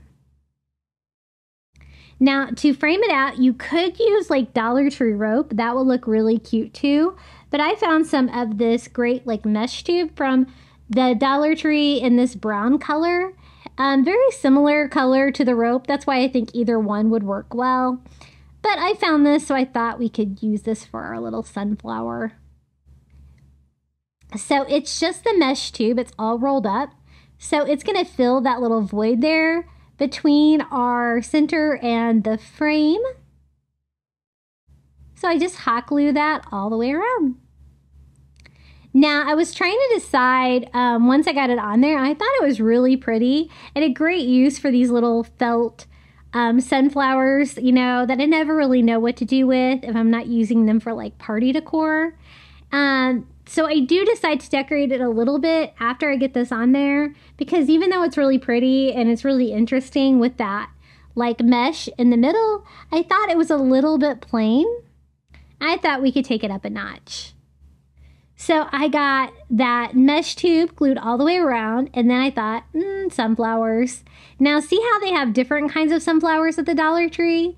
This one is like a little bit more orange than the others, and so I think that's gonna match the felt sunflower a little bit better. So I'm just gonna use like 3 just to make a little decoration on part of this. Just to add a little bit more fun. So I was trying to decide if I wanted to do like the left bottom quadrant like that, or if I wanted to do it over on the right side. I decided I ended up liking on the right side better, but either way, I think it looks really cute, and it just adds another little bit of fun to our little sunflower wall hanging. And you could totally use this as a wreath for your front door too, if you wanted, or this would be a great sign to hang around your house. The colors are so bright and fun. And so I just hot glue the little sunflowers, just trimming the stems a little bit to make them fit a little bit closer to that wood round. And the wood round really gives the whole project, you know, the shape and the sturdiness that you're not going to get from that felt flower that was behind it. So here it is, our giant sunflower. I think that washcloth material looks great for the center part of it. And it's just a really fun little idea. My first idea was to use like some stained wood beads for that part. That I think would be really cute too. It would require a lot of them though if you're going to fill up a sunflower of this size. And this is how it turned out. I had so much fun crafting these sunflower DIYs. The ideas just kept coming. So I'm going to use one of these wood bead wreaths from the Dollar Tree. I always buy these and I never DIY with them. So I had an idea of something that we can do with this one. So I want to make a little burlap flower like sack to hang in it, like about half of the wreath. So I'm going to use one of these little burlap bags from the Dollar Tree. You guys know I love crafting with these. They're so easy to craft with. I do want the flat edges along the top of the bag. So I'm cutting the thread to cut the handles off so I can go ahead and keep that. And then it's going to be super easy to make a little half round, if you will, like little pouch. So I just lay my wreath form on there so I can kind of see what shape I need and trace out around there with a Sharpie so I'll know about how big I can make it. And then I just go back and cut inside that line. And then it'll be big enough where I can glue it to the back of the wood beads there on the bottom of my wreath form. Kind of like that. And I think that's going to fit nicely. So the first step in this DIY is we have to create the pouch. This burlap bag has like a plastic lining on the inside, but you can still kind of hot glue with it as long as you act quickly. So I do hot glue all the way around the arch shape, leaving the top part open so we can fill that with sunflowers. See our little pouch? Super easy to make. And now the sunflowers. I thought, I have those little sunflowers from the Dollar Tree, but they don't have any kind of stem. So I thought some of this wire jute from the Dollar Tree would make really cute little stems. And it's going to make the sunflowers stand straight up like we need them to. And so I just start cutting those down to size. Not really measuring them, but some shorter, some longer. I'm going to kind of like stagger them a little bit. And then I can attach these little sunflowers from the Dollar Tree. Now, these already have wires on them as well. Kind of like the items we used on the wreath, which is going to make crafting with these even easier. Originally, I thought I was going to hot glue those on, but since they have wires, I might as well go with it. I decided I wanted a total of 5 sunflowers in this little bead wreath. And so I just take the existing wire that's on there and I just wire it to the wired jute like that. So they'll stand up like that, facing front, kind of like a sunflower. Now the wire on the little sunflowers is a little bit longer than you need. So I did start trimming it up just a little bit before I wound it around there so I didn't really have to hide anything. And I'm going to have these kind of going in differing lengths, like peeking out of the little burlap bag. But wire to wire on that, pretty sturdy, and I think they're going to stand up nicely on their own. And I saw like a similar project online, and they use the grass skirt from the Dollar Tree for a little grass. So I thought that would be a really cute idea too. So I had a little grass skirt handy left over from crafting another DIY. So I might as well use that for raffia. And this is what I was talking about that you could use in replacement of the raffia that I got on Amazon if you didn't want to order a whole roll. So we have a little grass cut down, and then I remember Dollar Tree now has these burlap leaves, so that would be perfect for our little sunflowers. They have different sizes, small and large. They also have like tan or white. So what I want are these, the little tan ones, and it worked out perfectly because I needed 5, and there was 5 in a package. So I'm just gonna hot glue those, kind of alternating which side the leaf is coming out. Also alternating like where it's at, so they'll all like kind of stagger nicely when I go to put these in the little flower pouch.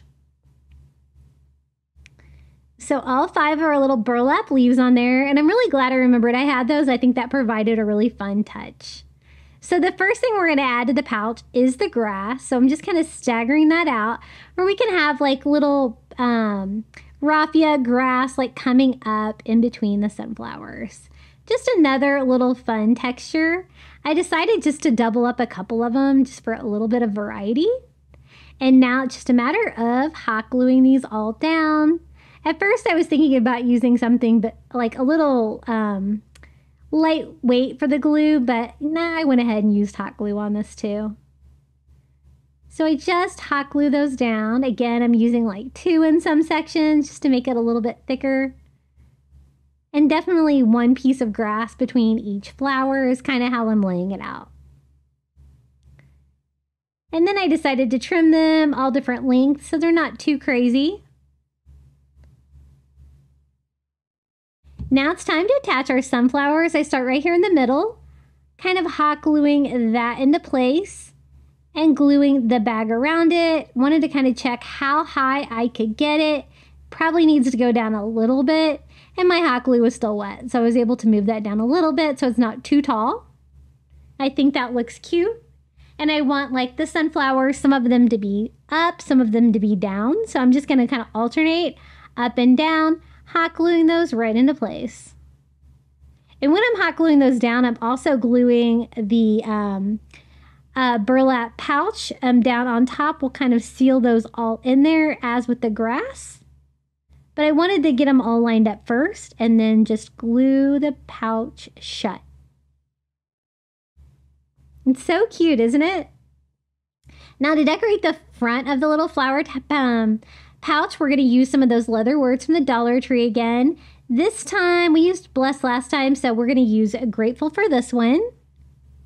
And it fits on there perfectly. I love the leather on the burlap. The textures are great. And I just hot glue that down to the burlap bag. Now it's time to put it all together. I'm gonna leave the wood bead round unfinished like this. I think it's so cute. I just need to attach it to our pouch.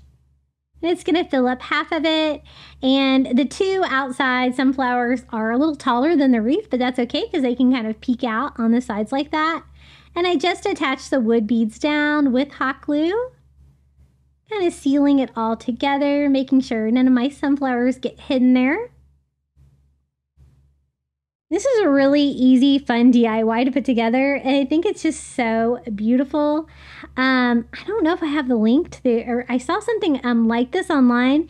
If I can find it, I'll post that in the description below. But they definitely inspired me to make something like this, and I think it turned out so cute. I just used twine for the top to make a simple hanger. And this is how it turned out. I think it's so sweet. I love all the burlap. The little bright sunflowers are so cute. And the addition of the little burlap leaves, I think, really kind of make this DIY. Again, this would be really cute hanging on your front door for fall. Or it's kind of a little bit on the smaller size for a wreath. So I think I'll use mine either in my kitchen or in my entryway. Sometimes I like to decorate even like the door to my garage. That might be cute there as well, but I love it. I love the pop of yellow from the sunflowers, and you guys know I always love burlap. Now, I designed this autumn flower market design. I will share my free printable with you in the description below.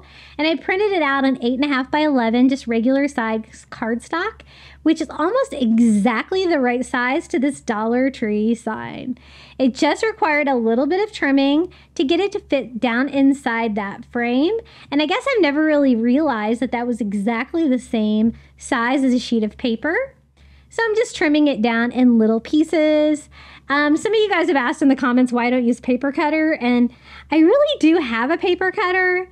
I just don't know where it is. I think it's buried somewhere on my workbench out in the garage. I need to find it though, because it would make my life easier, right? So I do a fairly thick coat of Mod Podge all over that back sign and just lay my cardstock down right on top. One reason I like to Mod Podge cardstock is it's nice and thick. You don't get any wrinkles or anything like that. So I got it in there, I dried it, and then I just went over the top of it with more Mod Podge. What a quick, easy little sunflower sign. I love the idea of an autumn flower market. I thought we could take it up a notch though. Let's add some more sunflowers to it. So I found this fall floral pick, and this is from the Dollar Tree. It has like I'm going to use like the sunflower on there and some of the greenery, and just kind of put that in the corner there that's kind of not really have anything in it. I do always remove like the hanger that I don't need on those Dollar Tree signs, because you can kind of see them if you're not going to be hanging with that one. So just kind of dismantling this pick to kind of see what I wanted to use out of it. I really like those little like branches. And I really like the fall leaves. So I'm going to use the 2 branches, just hot gluing those right in the corner, as well as the orange fall leaves, kind of peeking out over it. And then we can just top it off with a sunflower. And it just really kind of brought the sign to life. You could totally do it without the addition of the flowers, but it added a little something, I think, and I will share that free printable with you below. Super easy way to make a fall DIY. And I think it turned out really beautiful, and really, it only took me a few minutes to put this together. And there's sunflowers on there, so we gotta love that. And I love that watercolor print. It's so beautiful. So here is our little autumn flower market sign. And next up, we're going to switch over to Kirkland's Dupes. They have great items for fall. So I went on their website and I picked out 6 things for us to make today. And the first one is the little pumpkin truck. I thought that would be a really fun DIY to try. So let's try to make a Dollar Tree version. The original price on that one was like $39.99. I think it might be a little bit larger, but let's do a little smaller scale with one of these little 8x10 frames from the Dollar Tree. I really love this one. It's plastic, but it's got a wood texture, so you can do some really cool things with it. Now, I designed this image on my computer, and I will share all my files with you today.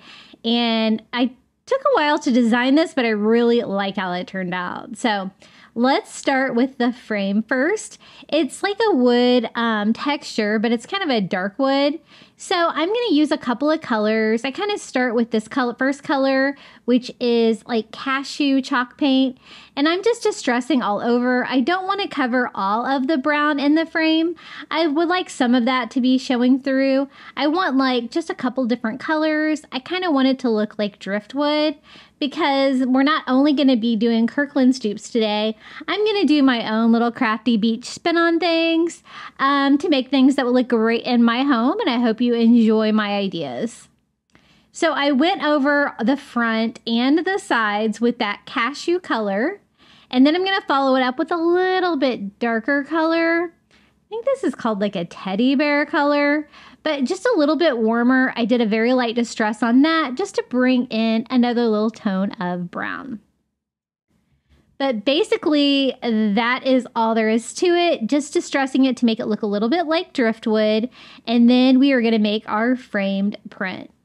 Now, the image that I designed, I changed it up a little bit. Of course, I wanted my truck to be blue, right? I think that looks really beachy. I made like a farm, black and white farm, but I wanted the pumpkins to be, color, and I wanted the truck to be colored. And so that is how I designed mine, and I will share this printable for you. If you just print it at 100%, it should come out an 8x10 size like this. And I'm just laying the glass straight on top. And then I am going to cut it out perfect to size just by drawing around it there with just a pen or a Sharpie. And it was almost exactly the same size. The frame might have been a tiny bit smaller here. So I want it exactly the right size because what I'm going to do is mount that. Now, the original Kirkland's dupe, they had it mounted on a board. And originally I was going to try to mount it to the back of the frame. But I noticed that it had a couple bump out pieces that might interfere with the design. So I thought, what the heck, we have the glass. So let's try just Mod Podging this directly to the glass. And you know what? It worked out pretty well. So I'm making sure I have, a fairly good coat of Mod Podge all over. I don't want any areas that are not stuck down, and I just stick my image on there. And I printed that out on cardstock on my printer just because I find it easier to work with when Mod Podging. But if all you have is paper, you could probably do the same thing. You're just probably going to have a little bit more wrinkling. Once I got that on there and dried, I'm going over the top of it with Mod Podge to seal it down. Super easy. I really like the image. I do want it to kind of look distressed though. So once I get it sealed, I do go over it with a second coat of Mod Podge. I'm going to distress mine. So that's another change I'm going to kind of make in my version. It's always fun when you DIY because you can kind of make the changes yourself.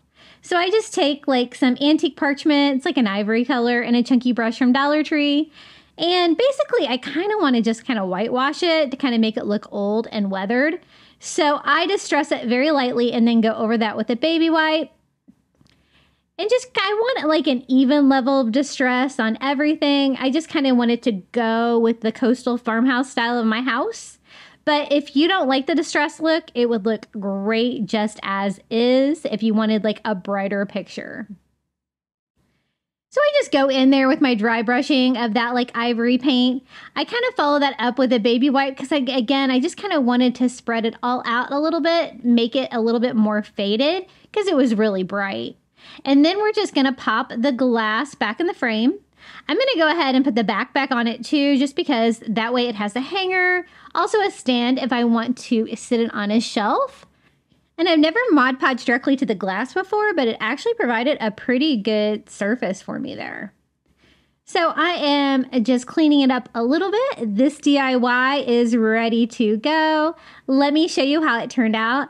I love all the character of the frame. That really doesn't look like a Dollar Tree frame. And I love my little image that I designed, the little pumpkin patch truck. And I think it's so cute. So this is my Crafty Beach take on that Kirkland's fall sign.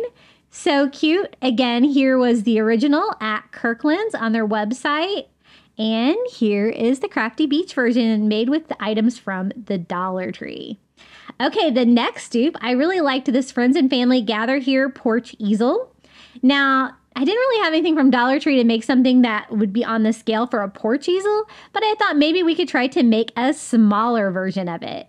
So this turned out fantastic. I think it was my favorite DIY today. So again, I'm going to use that same exact frame that we used before, the plastic wood one, but this time we're going to do kind of something completely different with it, but it looks so cool. So I chose to use this frame for this DIY because the back was already kind of messed up, and we are not going to need that at all anyway. This is going to provide the external frame for the hanging sign. So I remove the glass and I remove all the little pins. Just be sure to bend those kind of back in place before you pull them out. You don't want your plastic cracking. And then I think this is a 10-inch piece of craft wood from the Dollar Tree, which I'm going to use for the stand on the bottom. And it actually ended up not being quite big enough. I did have to end up using 2 of those. So the first thing I'm going to do is I want to give the same exact finish to this frame that I did on the other frame. Again, I want it to look like driftwood. And so I'm going in first with the cashew and distressing all over just like we did before. It turned out so pretty. I really like that technique. And another really great color to use for driftwood is if you mix ivory together with Antique Wax by Waverly, but the cashew is pretty close, so I had it, so I used it. And I went ahead and just distressed all over the stand as well. Now, this I included because I wanted to show you guys that we all have like a massive craft fails. Will you look at how much Antique Wax by Waverly I spilt all over my... So much, but you know your girl is not going to be wasting all that Antique Wax by Waverly, right? So I scooped it all up and put it back in the container, but that's going to be the explanation of why my container is going to look like a hot mess now. So I thought that was kind of funny, so I left it in. I didn't want to cut it out. I'm sure you guys have all been there. So I distressed all over on my frame with the Antique Wax by Waverly. And it was a little bit difficult because I wanted to get the same exact finish on the plastic frame and the real piece of wood that I am using for the base. So it took a few steps, but I'll show you how I got there. I think I got them pretty close because I want them to kind of blend in together and kind of look like one piece. So, you know, I had painted the top and the two sides. I'm not going to paint the bottom. There's really no need. And then I went back and distressed with Antique Wax by Waverly.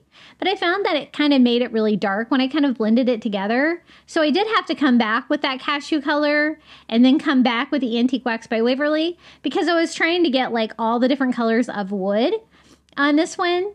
And I guess it is different how I'm finishing this one from the first one because the first one we added kind of more of that teddy bear color in there too. This one we're just doing these two different colors. So I just kind of dry brushed and went back and forth until I thought it was going to look kind of similar enough to blend in for the base, and I think that looks pretty good. Now for the sign in between. The only thing I could find from the Dollar Tree that would fit in there was one of these little bamboo cutting boards from the kitchen section. So we are going to use this. It might be a little bit more heavy duty than you need. These signs are fantastic, but I'll show you how I make it work because it is kind of heavy. So I thought maybe you might be able to see the sides. So I just went over and distressed all of the sides with those same two colors, the cashew and the Antique Wax by Waverly, just now before I attached the image. And then I designed this image as well, and I gave my own crafty beach take on it. I made it a tiny bit larger than the cutting board, so if you're using the cutting board too, you'll just want to print this at 100%, and I'm sharing all of my files today. I made it a tiny bit larger so the pumpkin would kind of get cut off on the bottom. And this is how my design looks. I switched out the pumpkin for a blue pumpkin because it's going to go with my color scheme. I love a blue pumpkin. And then I use like the skinny font for friends and family, like the Ray Dunn font, just because I really like that one. And so I just cut it down to size, the same size as our little cutting board. And isn't it beautiful? I love this image. I did some like fall leaves behind it, kind of peeking out, kind of like they had on their original sign. So I'm just going to Mod Podge this image to it. And again, I used cardstock on this one just because I like to craft with it. I usually get like a whole ream of cardstock at Target. It's pretty inexpensive and it works great for crafting. So I did a nice coat of Mod Podge and then just laid that right on top and smoothed it out. Now, my camera did die here for a minute, so you are going to miss a couple of steps. I was drying it with my dryer, and my camera turned off, so I had no idea. I guess I really need to set a timer for 30 minutes, because that's when my camera cuts off, and that's so frustrating, because it doesn't make any noise or anything, right? I am Mod Podging it and sealing it. And the step that you are going to miss here is I went in with like an X-Acto blade and a ruler, and I cut like little segments to make it look like little separate boards on the sign, kind of like what they had on their original one, and it provided a little bit of texture. And then I did a very light dry brush all over with that ivory paint just to make it look a tiny bit distressed. So those are the two things that you miss seeing me do, but Hopefully we're good from here. Now I noticed that when I painted and distressed the sides, I got a little bit of paint on the back, and it's got this nice bamboo back. I don't really feel the need to paint that, so I'm just going to kind of sand off any of my excess paint there on the back. And then we need a way to hang it. I didn't really want to drill holes into this, so what I did is I just took some Dollar Tree twine, tied a knot, and stapled that to the back of my cutting board. And I'm going to do that on the other side as well. Because if you remember, the original sign is like a hanging sign. And so it hangs by string. So I think that will work. And now it's a matter of putting this all together. The first step I want to do is I want to tie the sign to hang down inside of the frame. So I just kind of went under the frame and I'm bringing it through, and I'm just going to tie a knot here. It's kind of tricky to do because laying flat like that, you really don't know how low it's going to hang. So before you get too far with this process, you might want to test that out a little bit. I noticed mine looked pretty good here, but then when I tried to stand it up, it did hang a little low, but I'll also show you what I did to fix that. And I just double knot that to make sure that's secure, and kind of leaving it loose on the frame there at first where it can kind of move around a little bit. This is when I tested it, and I realized it was a little low. So to fix it, I'm just going to kind of bring the knots up a little bit more on the back and attach that to the back of our frame just to kind of keep that in place. And you can do this step with hot glue. I have my staple gun right here, so I'm just going to kind of staple into the plastic frame. I think that that's going to be pretty good. And I'm not sure how big the original project is. When they call it a porch easel, I would assume it was probably pretty big, but I really love this version of it. It's so cute. So that looks way better. And so now all I have to do is attach it to the base. Isn't it beautiful so far? I love that. Friends and family gather here. Now to attach it, I just do a bead of hot glue on my little craft wood piece from the Dollar Tree and sit the frame on there and hold it for a good while to let my hot glue dry. Now I've done this before. I've done this on a recent DIY, and it had the glass in there and stuff like that, and this was very sturdy. But this time, I don't know if it was the weight of the cutting board. I found that whenever the sign would, kind of go back and forth a little bit like that, it kind of wanted to tip over backwards. And so I thought I probably need a larger base for this one. And so that's what I'm going to do. I did attach even more hot glue here in the back just to make sure that it stays in the right position. But then I'm going to go in with some more craft wood to expand my base to kind of fix that tippy problem. Trying to show you. It's just not quite right. So I didn't have that same size craft wood, but I did have one slightly larger. So you know what? We'll just cut this one down and we'll just make this a larger base. So keep that in mind if you're going to use a heavy sign inside yours like the cutting board. Now I just kind of have to distress it. First I wanted to test it to see if this would work. And it totally did. And it really doesn't take away from the design because it's kind of tucked away and hiding there in the back. So it's just a way to kind of make it blend in. I'm going to have to go in and distress this one exactly the same way. So again, I was just using cashew, and then I go back and forth, cashew and the Antique Wax by Waverly.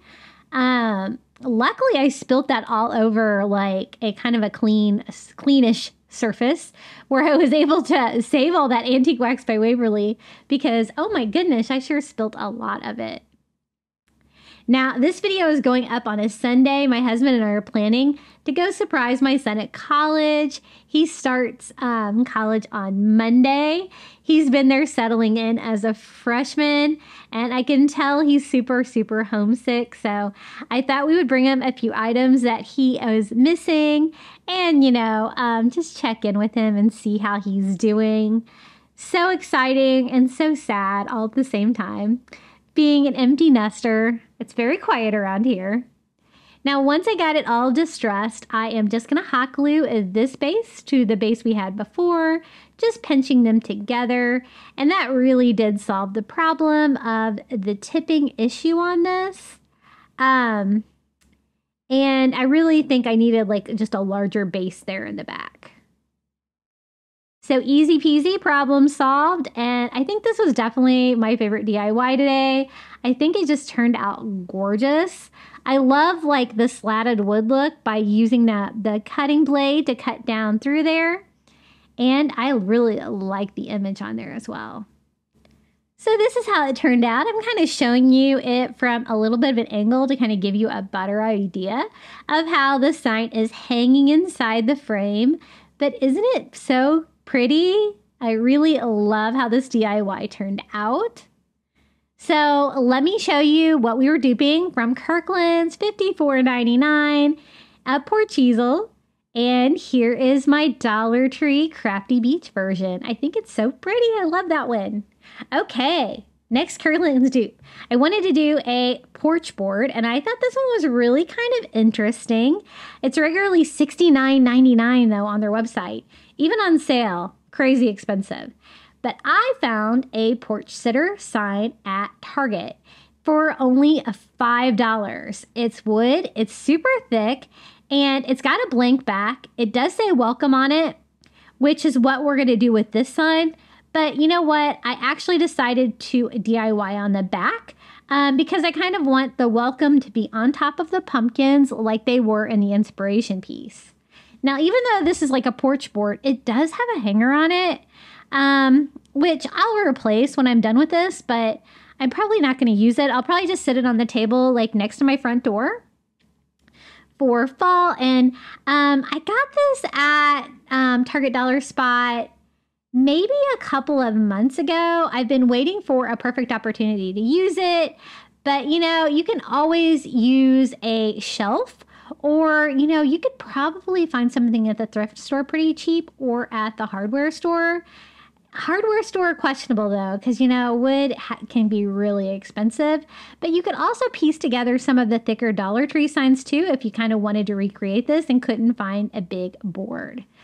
Now, I do kind of want to distress it, kind of make it look like driftwood again. So I just mixed ivory and antique wax by Waverly together again.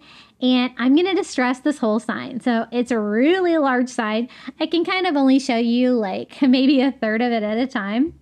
But as you can see, I'm leaving like the regular wood under there and just distressing in the same direction with that kind of driftwood color. Then I'm going to go back and follow that up with some antique wax by Waverly to kind of distress this one as well. It's kind of a very kind of abstract distress that I did on this one though. It's not real obvious, but I kind of like the vibe that it gives behind all of the pumpkins. Now what they had done is they had like different color silhouettes of pumpkins going all the way down the sign with the word welcome on top of it in white. And so how we're going to recreate that is with Cricut vinyl.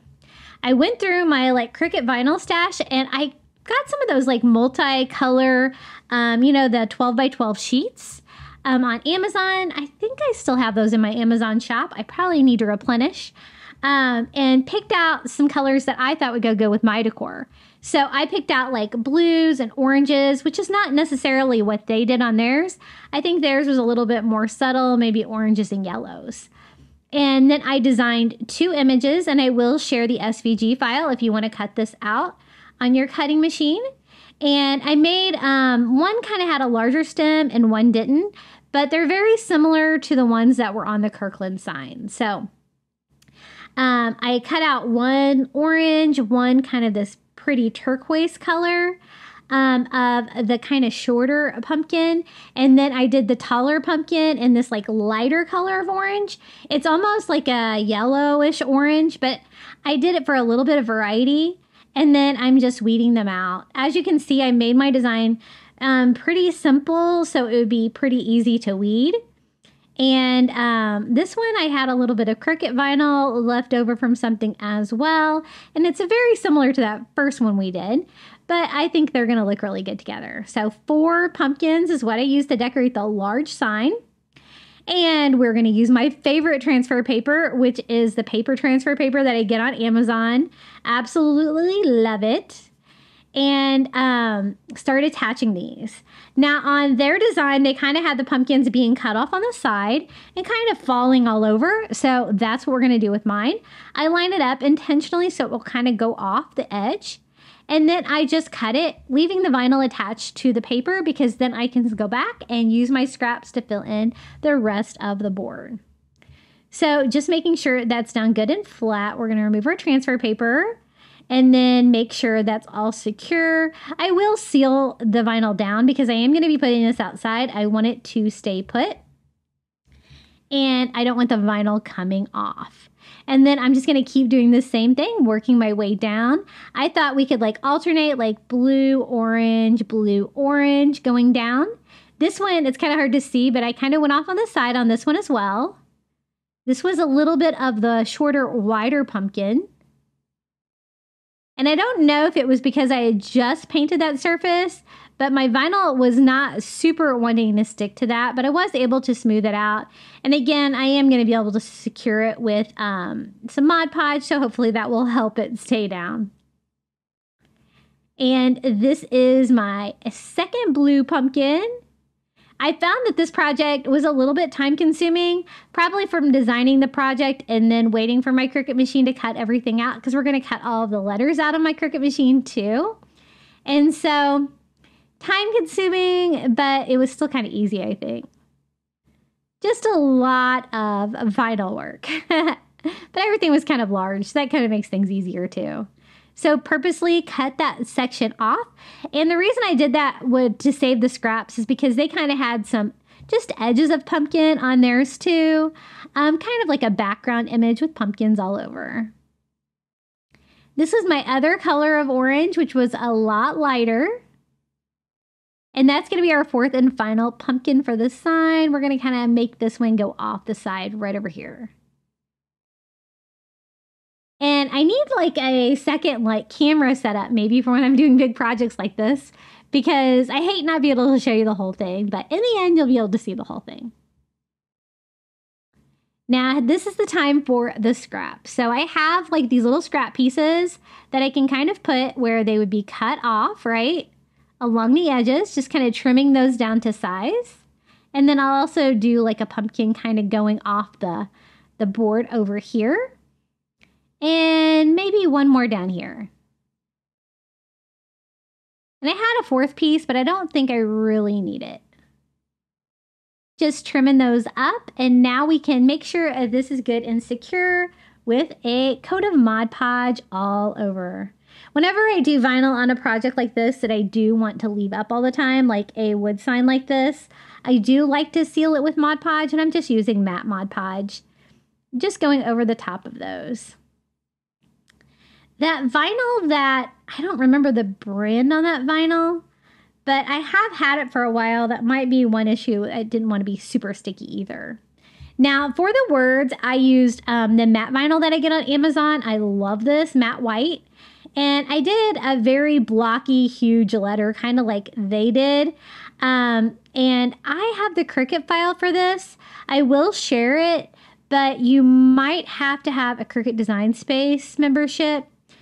I did change the font though, so maybe not, but we'll check.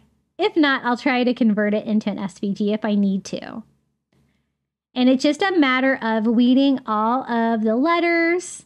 I love this vinyl because it has that great plastic background. It makes it really easy to work with, as you can tell. And then I thought since we're doing, 7 letters here, I'm just going to go ahead and do all of my transfer tape first. So they will be ready to go to fill up the sign. Usually I like to reuse it because it does reuse really well, but this is just my 6-inch roll and it works perfect for something like this. Now I'm using the back for reference because they had welcome on the back too. So I was looking to see where their C was so I could kind of center my word on there as well. And then I'm simply going to peel and stick our welcome letters on top. Now, one thing that I did notice, and I was kind of expecting this, is that you can kind of see a bump where the vinyl is underneath of it. And if that bothers you, one way you could fix that is you could peel your vinyl back up and cut out the vinyl that's underneath of it. And then reattach the vinyl. I don't know though, it would be a little bit more effort. Another thing you could do is stencil the pumpkins on the back and then do the vinyl on the front, and you wouldn't get that slight ridge. I don't think it bothered me too much. I am kind of a perfectionist like that, but this is going to be on the front porch. Most people are going to be seeing this from a distance, and so no one's ever going to know.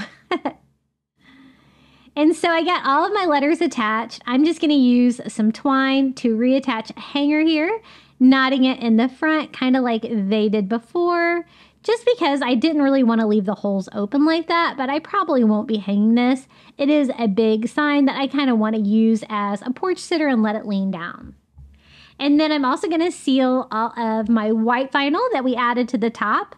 And I'm really glad that I changed the color scheme up on this. I really like the addition of the blue pumpkins. It makes it so colorful, and I think it's going to look really cute on my front porch. And this is how it turned out, our little welcome porch sitter. Using a $5 sign from Target Dollar Spot. Way cheaper. And I didn't distress the vinyl and stuff like that. I kind of left this one as is, but I did distress, of course, the board behind it. Again, this was the Kirkland's version, regularly $69.99. And here is my Crafty Beach Dollar Spot version. Okay, back to the Kirkland's website. The next one I wanted to do was this Farm Fresh Pumpkins wall plaque, regularly $19.99. I thought it was so cute. I loved the shape. Now, this was the closest I could get to that shape from the Dollar Tree. It is a hexagon sign shape. It is not quite as skinny as the one before, but we're going to design it to make it our own. I also designed these two printables that I also printed on cardstock on my printer. The reason I had to do it on 2 sheets is because the sign was too big for 1 sheet of paper. So I'm kind of trying to center my words on there and use an ink pen to kind of draw out where to cut my first sign. I kind of want the Farm Fresh to be up near the top of the sign like it was before. And we're going to piece this together. Even though I'm using like multiple pieces of the cardstock, I kind of want it to look like that slatted board style anyway. So I'm probably going to add, even more cuts to it. So I think we can make that actually work for us. Now, the changes that I made on this one is I kind of made Farm Fresh like tan, and I made pumpkins, hayride, cider, pumpkin pie, a dark brown color. And then I switched out the pumpkins in the middle and did my own like blue pumpkin thing here. And if you're going to do this exact sign from Dollar Tree, again, you're going to want to print that out at 100% with my file in the description below. As you can see, I kind of put a few pencil marks to know how to line the bottom part up here so I could get this right in place. I didn't want any of my like hayride, cider, pumpkin pie getting cut off on the sign. And then I'm just going to cut out the bottom section.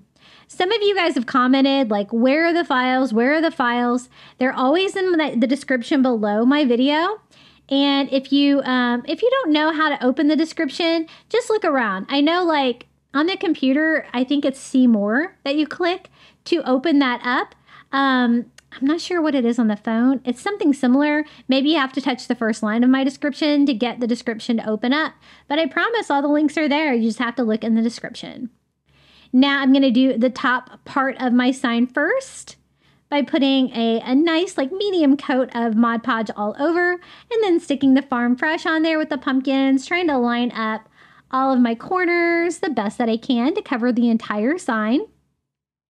And we are going to frame our sign out too, kind of like theirs. I kind of have an interesting take on how we're going to frame this, but it actually turned out really cute. So now it's time to do the bottom section. I just put some Mod Podge over that. Also this area here. And I'm going to overlap, and again, that's going to cause a slight ridge, but we're going to add the lines to this one so we can kind of make it look like board slats. Because I want this to look like an old distressed sign, And so that's going to kind of add, I think, to it. Once I got it all on there, I dried it, and then I went over it with a layer of Mod Podge all over just to seal my paper to the side. Now, I did notice the foam brushes from the Dollar Tree are really leaving like little black particles. So you kind of have to be quick to get them while your Mod Podge is wet. I don't know. I never really had that problem before with Dollar Tree foam brushes, but it has been happening a lot to me lately. So I'm just using a baby wipe to kind of clean them up before they get stuck in my glue forever. So I dried it. It looks pretty good. The next step is I kind of wanted to distress it. I was kind of seeing how much I need to kind of rub on the paper to distress it, but didn't take too much, you know, because it is paper. I'm also going to distress it with paint. So I'm using like an ivory acrylic and my chunky brush and just going horizontally, distressing all over, just kind of aging the sign. And again, if you don't like the distressed look, you could totally leave it all pristine. I kind of like the original sign that we are duping from Kirklands. And then I really want to rough mine up to make it look like old boards. And not so perfect. So I went over it with my sanding block, sanding it down, trying to cause a little bit of damage. I was able to cause a little bit of damage there on the P with just a baby wipe. So this helped a little bit, but it really wasn't damaging it to the level that I wanted. So I'm going back with like a Cricut weeder from the Dollar Tree and scratching it. It's going to give that like wood texture that you would see like in a piece of wood.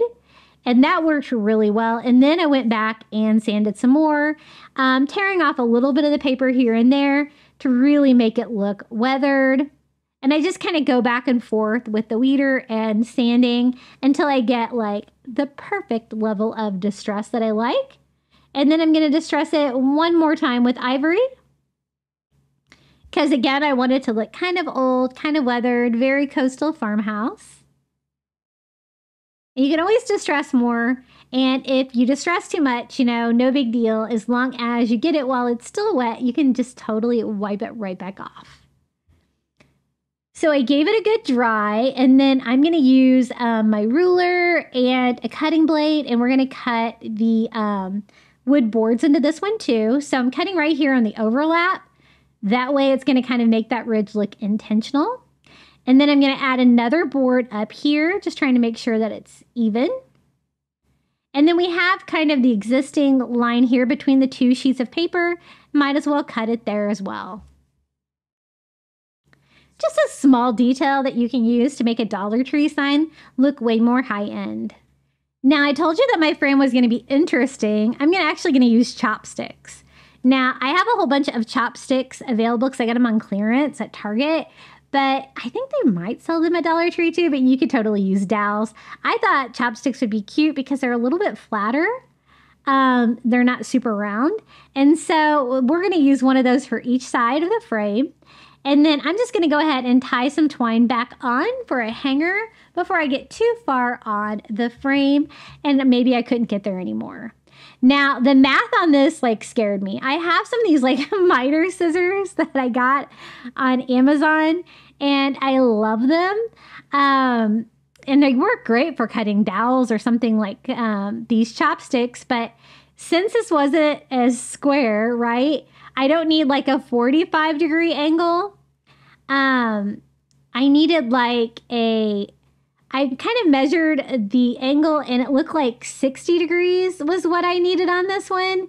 And it kind of hurt my head to have to do some like real world like geography, but we're going to make it work because I want my quarters to be slightly tight, right? So I wanted to miter it since I do have the miter scissors, but you don't have to be this extra if you don't want to be. But it did require some like late night thinking here to try to figure out how to make this work. So 60 degrees, and then I want them to lay flat. So I kind of had to be careful like what direction I kind of had them to make sure that my angles were going the right way too. Because I've never done anything besides like a 45-degree angle. I don't know. So I'm just going to go ahead and cut all 6 of the chopsticks down to size. Kind of cutting like the little handle part off and then cutting the like tip off too, which basically just leaves me with like flatter dowel. But you know, you could use whatever you wanted. I just wanted something small, something easy to cut, and something that would be really easy for a DIY. So I thought chopsticks would be fun. Now it's just a matter of attaching all these and seeing how my cutting went. I found that the last one was slightly too big, but that's no big deal. I can always just trim that one down because I may not have got them all on here perfectly. But what I'm doing is just going around the edges and putting down a bead of hot glue and gluing my little chopstick frame to it. It definitely gave me that like framed out look that I was going for. But again, it was super inexpensive and easy. And it's kind of funny that I have chopsticks in my crafting supplies. I do have some in my silver drawer as well, though, because I do like eating like Thai food and stuff like that with chopsticks because I always think it's fun. And 2 more here. They were all going on really, really well until I got to my last one and I was like, you know, I may not have these all on here perfectly. But no big deal. I just cut it down a little bit until it fit. And then I attached that one with hot glue as well. And here it is, our little Farm Fresh pumpkin sign. I think it's so pretty. I kind of like the changes that I made to mine. And I think it's going to go great with my coastal fall decor in my home. So here it is. I used the Dollar Tree, like, I guess, hexagon sign from the Crafter Square. A printable that I included on some cardstock and some chopsticks for the frame. Super simple and cute, and I'm glad that I really distressed it. I really like that look. So this was the original from Kirklands, regularly $19.99, and here is my Dollar Tree Crafty Beach version. Super cute. Okay, next Kirkland's dupe.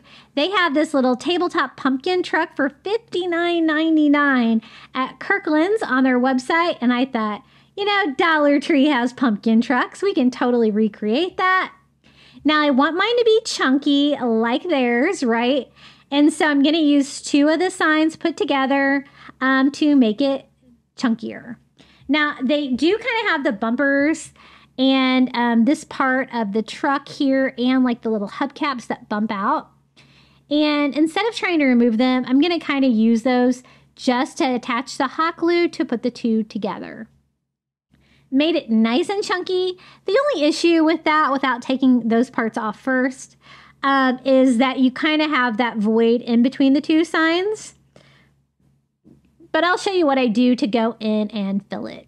Now, this was a hanging sign before, so I'm going to use a little spackle just to kind of fill up the holes in it from the hanger. Because we're going to have this be on that craft wood that you see there as a kind of like display piece like they had.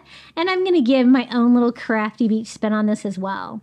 Now, as you can see, I tried to use the spackle to fill in the gap in between.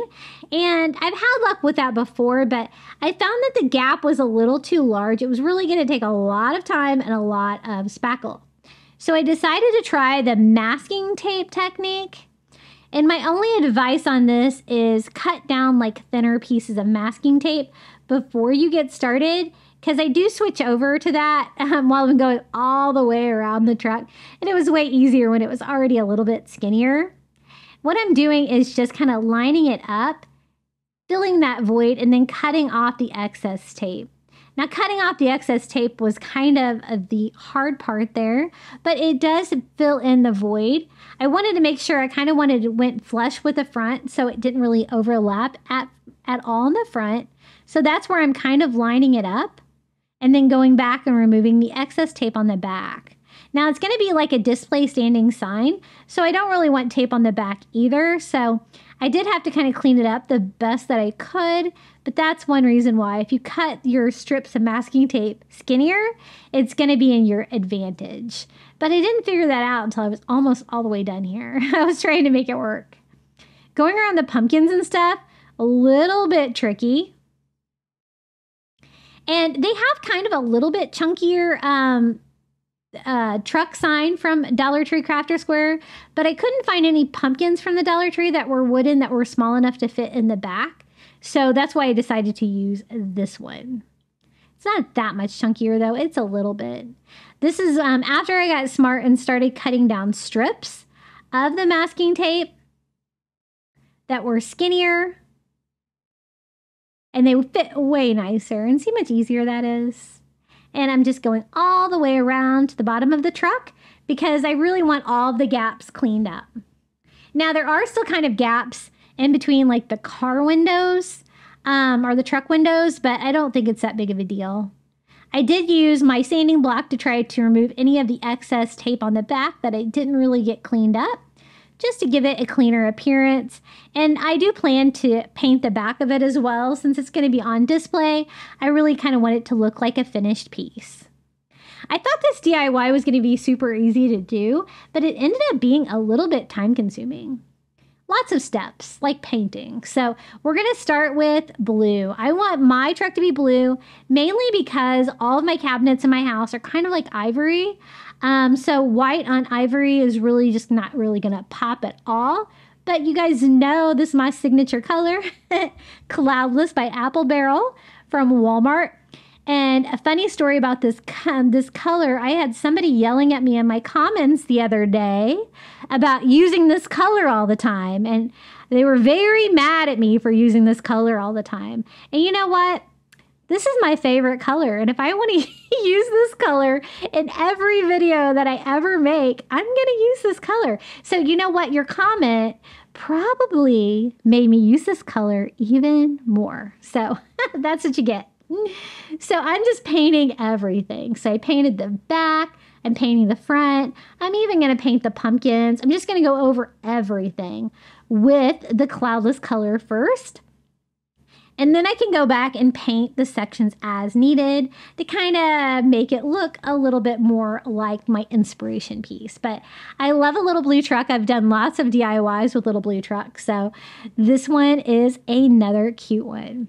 Now for the little wooden rack here on the bed of the truck, I am staining that with Antique Wax by Waverly, just using a tiny brush. I get those little brushes from the Dollar Tree as well.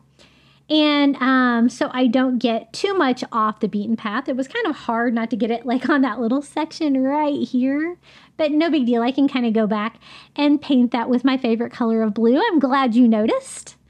And touch that up a little bit.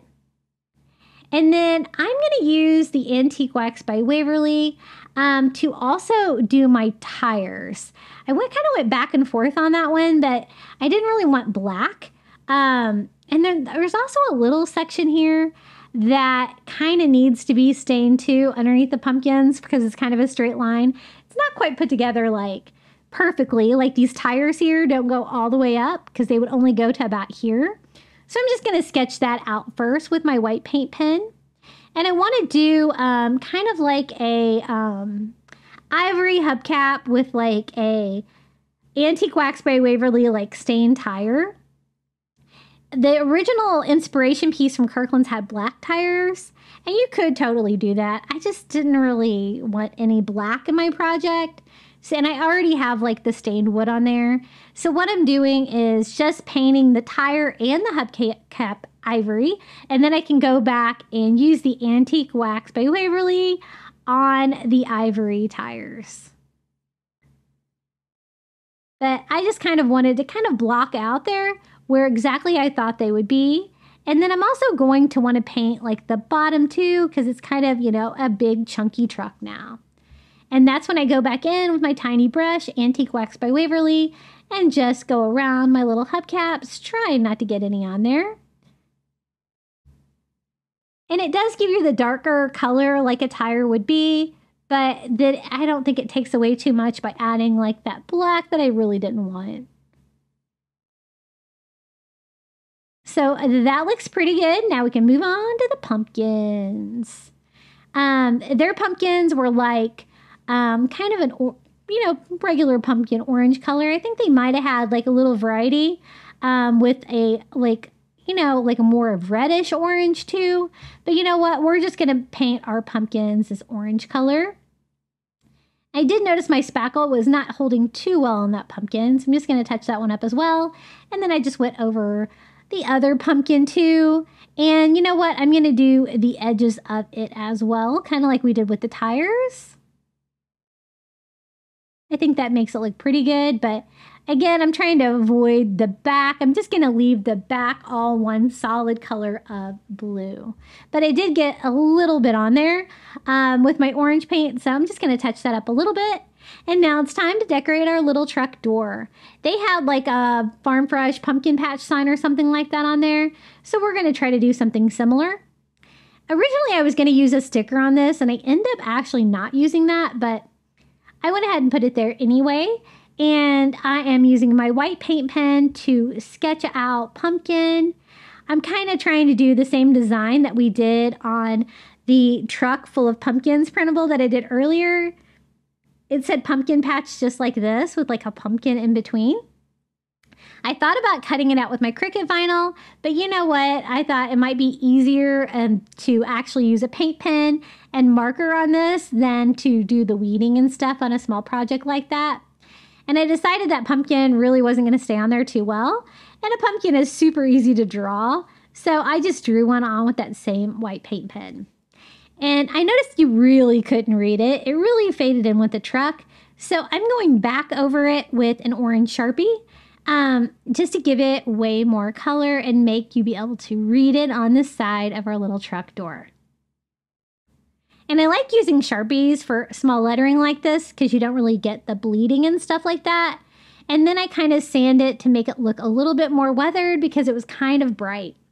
And then you're going to be shocked by this, but I'm going to go in and distress everything with that ivory paint just to make it look coastal, farmhouse. I love that vibe. I'll probably have somebody in the comments yelling at me for distressing too much. I don't really care. And I think that gives it a nice softer vibe. Just try to get like an even level of distress all over. And then we can start working on the base for our little pumpkin patch truck. This is just some scrap wood that I had.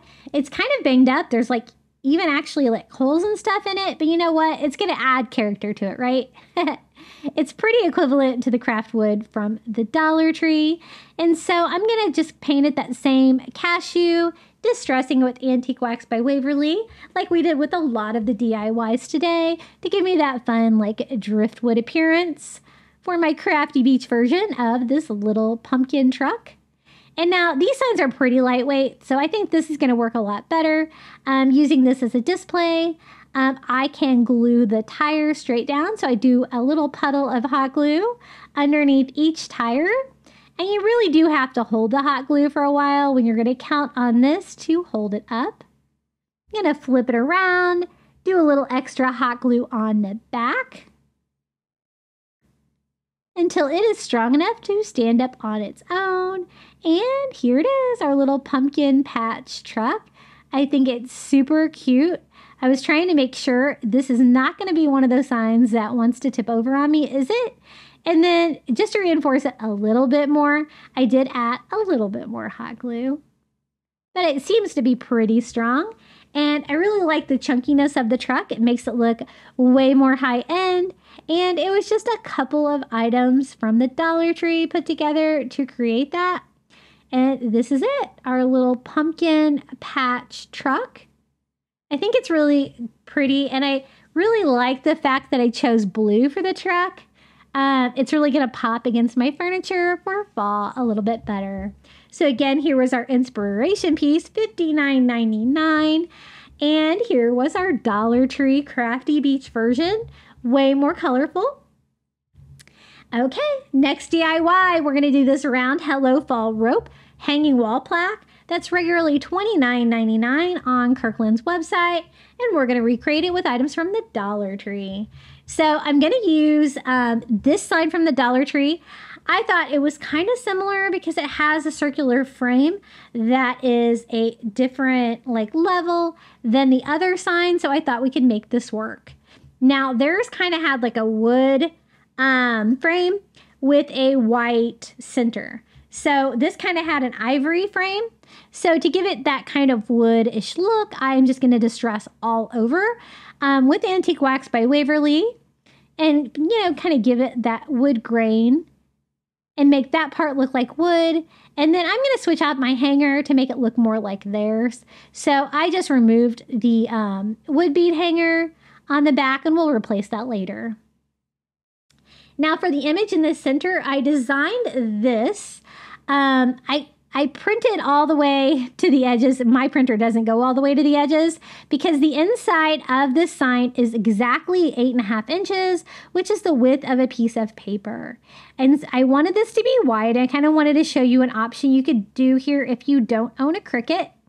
And if you also don't have a printer, you know, you can always get these things printed out pretty inexpensively at like Staples or wherever you have a print center. And I'm just trimming it until it fits in there perfectly. And I also did the circle on there. Basically, you want to cut all of the circle off if you print yours at 100% for this Dollar Tree sign. I put down a layer of Mod Podge and then lay it right on top. As you can tell, I didn't do the pumpkins. I only did the Hello Fall. And I will attach this printable below because I want to hand paint the pumpkin. So I do go over the top of it once it was dry with some more Mod Podge. And I was getting a little bit of bubbling. Didn't bother me too much, but I did not want the paper to come up. So I was trying to get it down a little bit because I do want to distress it and kind of make it like boards too. Underneath of it, you can kind of feel where the cutout is for the wood slat. The top one was a little bit more obvious to me. If you kind of feel with your fingers, and then I'm just using my razor blade to cut, to kind of give it that board feel. I did kind of mess up my letter there a little bit, but you know what? I'm going to distress this anyway, so in the end, I'm not really going to care. So now I have my wood round with the wood on the outside, white on the inside. It says Hello Fall, very similar to the inspiration piece. And then I'm going to go over the whole thing and seal it one more time with some Mod Podge. Now for the pumpkin, we're going to use one of these stencils from the Dollar Tree. They have some really great stencils for fall this year. And I only have room on this sign for one pumpkin, and theirs had two, but you know what? It's a smaller scale sign, so I think it's going to work. So I'm just going to center my little pumpkin stencil right on here. And theirs was kind of a watercolor image with like two different shades of orange, like an orange and like more of a reddish orange. And I'm going to do the same thing. I use a little stencil dauber from Dollar Tree, and I'm just going to go over the entire pumpkin in orange first. And then I can go back and add some more colors and kind of blend in for that kind of watercolor look. So I mixed in some red, probably too much, and went back with like this red-orange color for every other little section of the pumpkin, kind of like they did. And then I went back in with a chunky brush and kind of blended them, making them a little bit more abstract. And then I went in with a like teddy bear color, and we're going to do that for the stem. Now be careful. I kind of went in this little dotted area here with some paint, which I didn't mean to. And be careful using your heat gun, because what I think happened here is that the heat reactivated the Mod Podge, which caused this to happen. It kind of tore the paper off right here above my pumpkin, which kind of bummed me out. But you know what? I was like, I'm going to distress it anyway, make it look very farmhouse. So we'll make it work. But it did have a little bit of bleeding here. I didn't have the stencil down super tight. And so I was kind of expecting that. So I just go in with a little tiny brush and some white acrylic, and we're just going to touch it up a little bit to make it look a little bit cleaner. Since I'm going to distress it, the slappy look kind of works, but I did really kind of want to give that stencil effect on the pumpkin, kind of like the inspiration piece. And then to kind of fix my damage here, I just used some white acrylic to paint my torn paper here. And I had a little bit of bubbling and wrinkling too, which kind of caused a little bit of distressed look as well. And then I went and distressed the whole thing with some ivory acrylic and followed that up with a baby wipe. It's going to give the back sign more of an ivory feel, with a little white distressing in there too, and kind of hid the fact that I ripped the paper on that one. So now it's just time to reattach a hanger. I'm just going to use some Dollar Tree twine. They get kind of fuzzy down there at the bottom of a roll. And just tie a knot on that. We're going to attach this to the back. This is a nice thick Dollar Tree sign, so you can staple through the frame here with plenty of room. So I'm going to just knot it and staple it just like they had their original wood bead sign on, or wood bead hanger on there. And here is our version of the Hello Fall Wood Round from Kirklands. I think it turned out really sweet. I think it would match a lot of decor. If you wanted a blue pumpkin on yours, you know, feel free to do whatever color you wish to do. And this is how it turned out. The Hello Fall, instead of black, I chose like a dark brown. A slight difference, but goes with my decor a little bit better. So here was our inspiration piece from Kirklands. And here is our Crafty Beach Dollar Tree version. Hey guys, I wanted to take a moment out of today's video and let you know that I've introduced memberships here on my channel. For $4.99 a month, you can help support me here on YouTube. It's going to help keep these videos coming, and you're going to get a few other perks as well, like early ad-free access to my videos. So I want to give a huge thank you to Karen O'Haron, Coastal Couple, Pamela Bergeron, I Am Mojo Jojo, Melinda Elizabeth, Jamie Job, Susan Edmonds, Sandra Ray, Carrie R., Tracy Knight, Verna Noctegal, Julie Miller, Nancy Wunner, Jan Zalata, Tammy Coates, and Janae Farrington. Thank you so much for being members here at Crafty Beach. I appreciate you so much. And now it's time for the final reveal. If you enjoyed today's video, be sure to hit the like button, comment your favorite DIY below, and if you haven't subscribed, I'd really appreciate it. We're trying to get to 30,000 subscribers over here at Crafty Beach. And here is all of the projects we made today.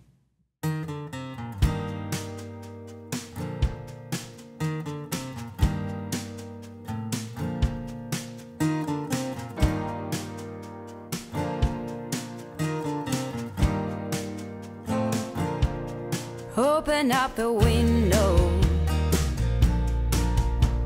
I'm breathing in the last of September. I can feel the wind blow, and the late summer sky is like a giant ember. Everything is turning into gold. When the autumn leaves are playing chase, it puts a smile up on my face. They leave their branches one by one and whirl around there just for fun. Some are faster, some are slow, and some are high and some are low, dancing through the last days of September.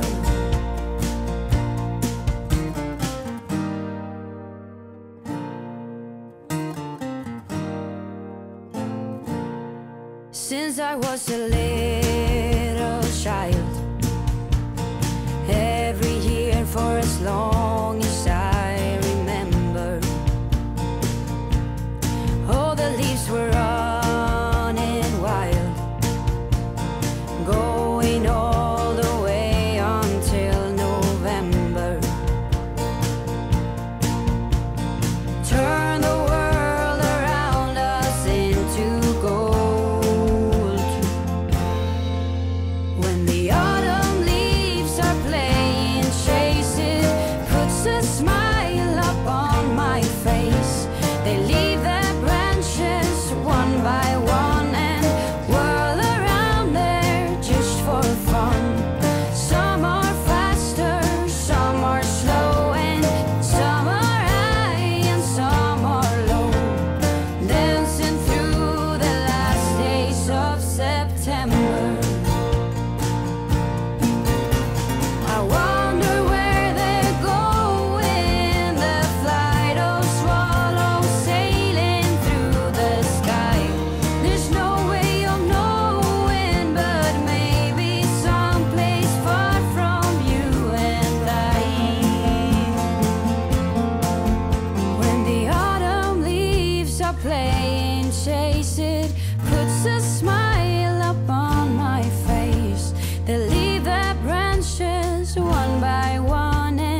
Open up the window.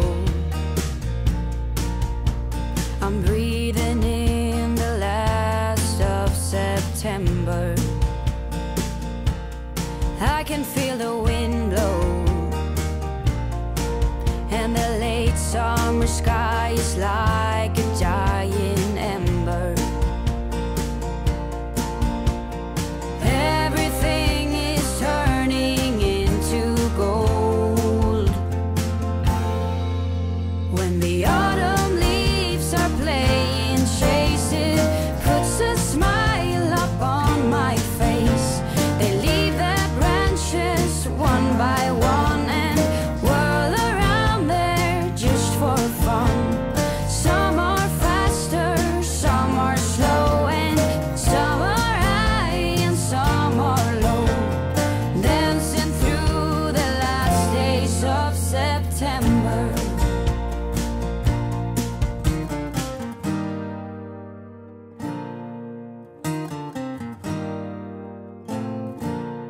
Since I was a little child, every year for as long as I remember, all the leaves were running wild, going all the way until November. Turn the world around us into gold. When the autumn leaves are playing chase it, puts a smile up on my face. They leave their branches one by one and whirl around there just for fun. Some are faster, some are slow, and some are high and some are low, dancing through the last days of September. I wonder where they're going, the flight of swallows sailing through the sky. There's no way of knowing, but maybe someplace far from you and I. When the autumn leaves are playing chase it, puts a smile up on my face.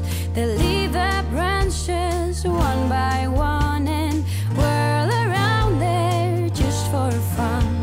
Some are faster, some are slow, and some are high and some are low, dancing through the last days of September. When the autumn leaves are playing chase it, puts a smile up on my face.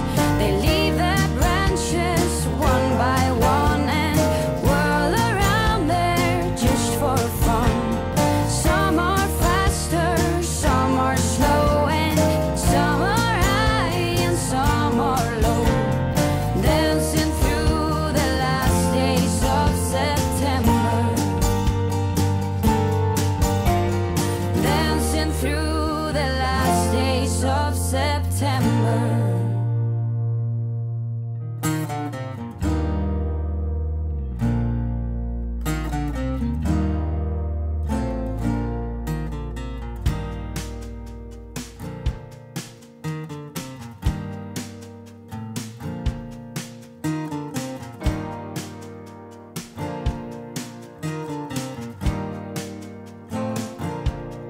Open up the window. I'm breathing in the last of September. I can feel the wind blow, and the late summer sky is like a giant ember. Everything is turning into gold. When the autumn leaves are playing chase it, puts a smile up on my face. They leave their branches one by one and whirl around there just for fun.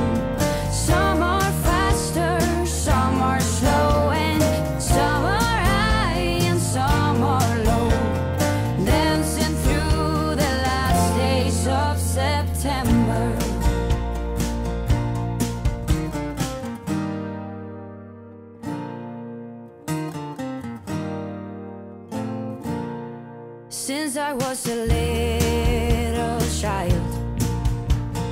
Every year for as long as I remember, all the leaves were running wild, going all the way until November.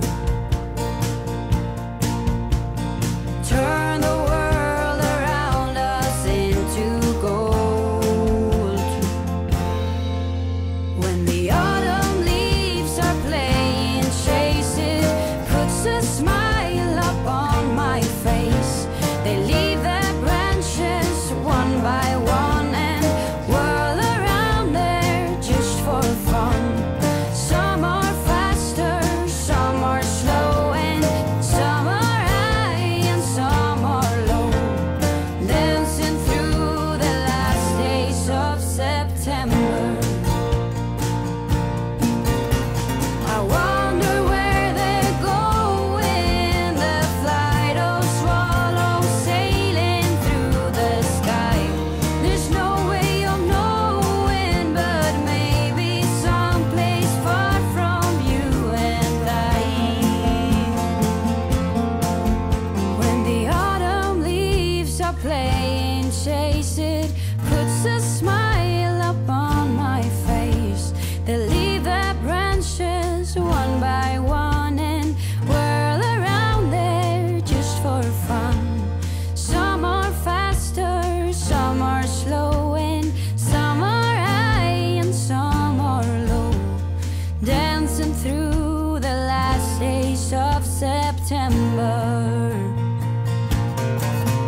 When the autumn leaves are playing chase it, puts a smile up on my face. They leave their branches one by one and whirl around there just for fun.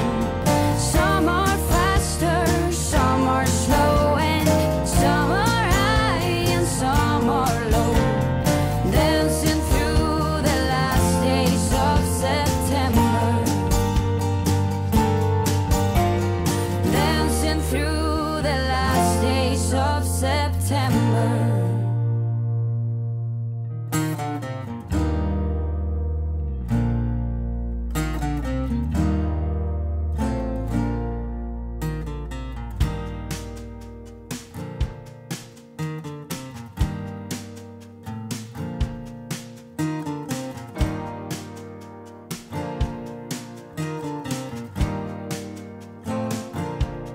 Open up the window, I'm breathing in the last of September. I can feel the wind blow, and the late summer sky is like a giant ember. Everything is turning into gold. When the autumn leaves are playing chase it, puts a smile up on my face. They leave their branches one by one and whirl around there just for fun. Thank you so much for watching. If you'd like to watch more Crafty Beach, YouTube thinks you might enjoy this video right here.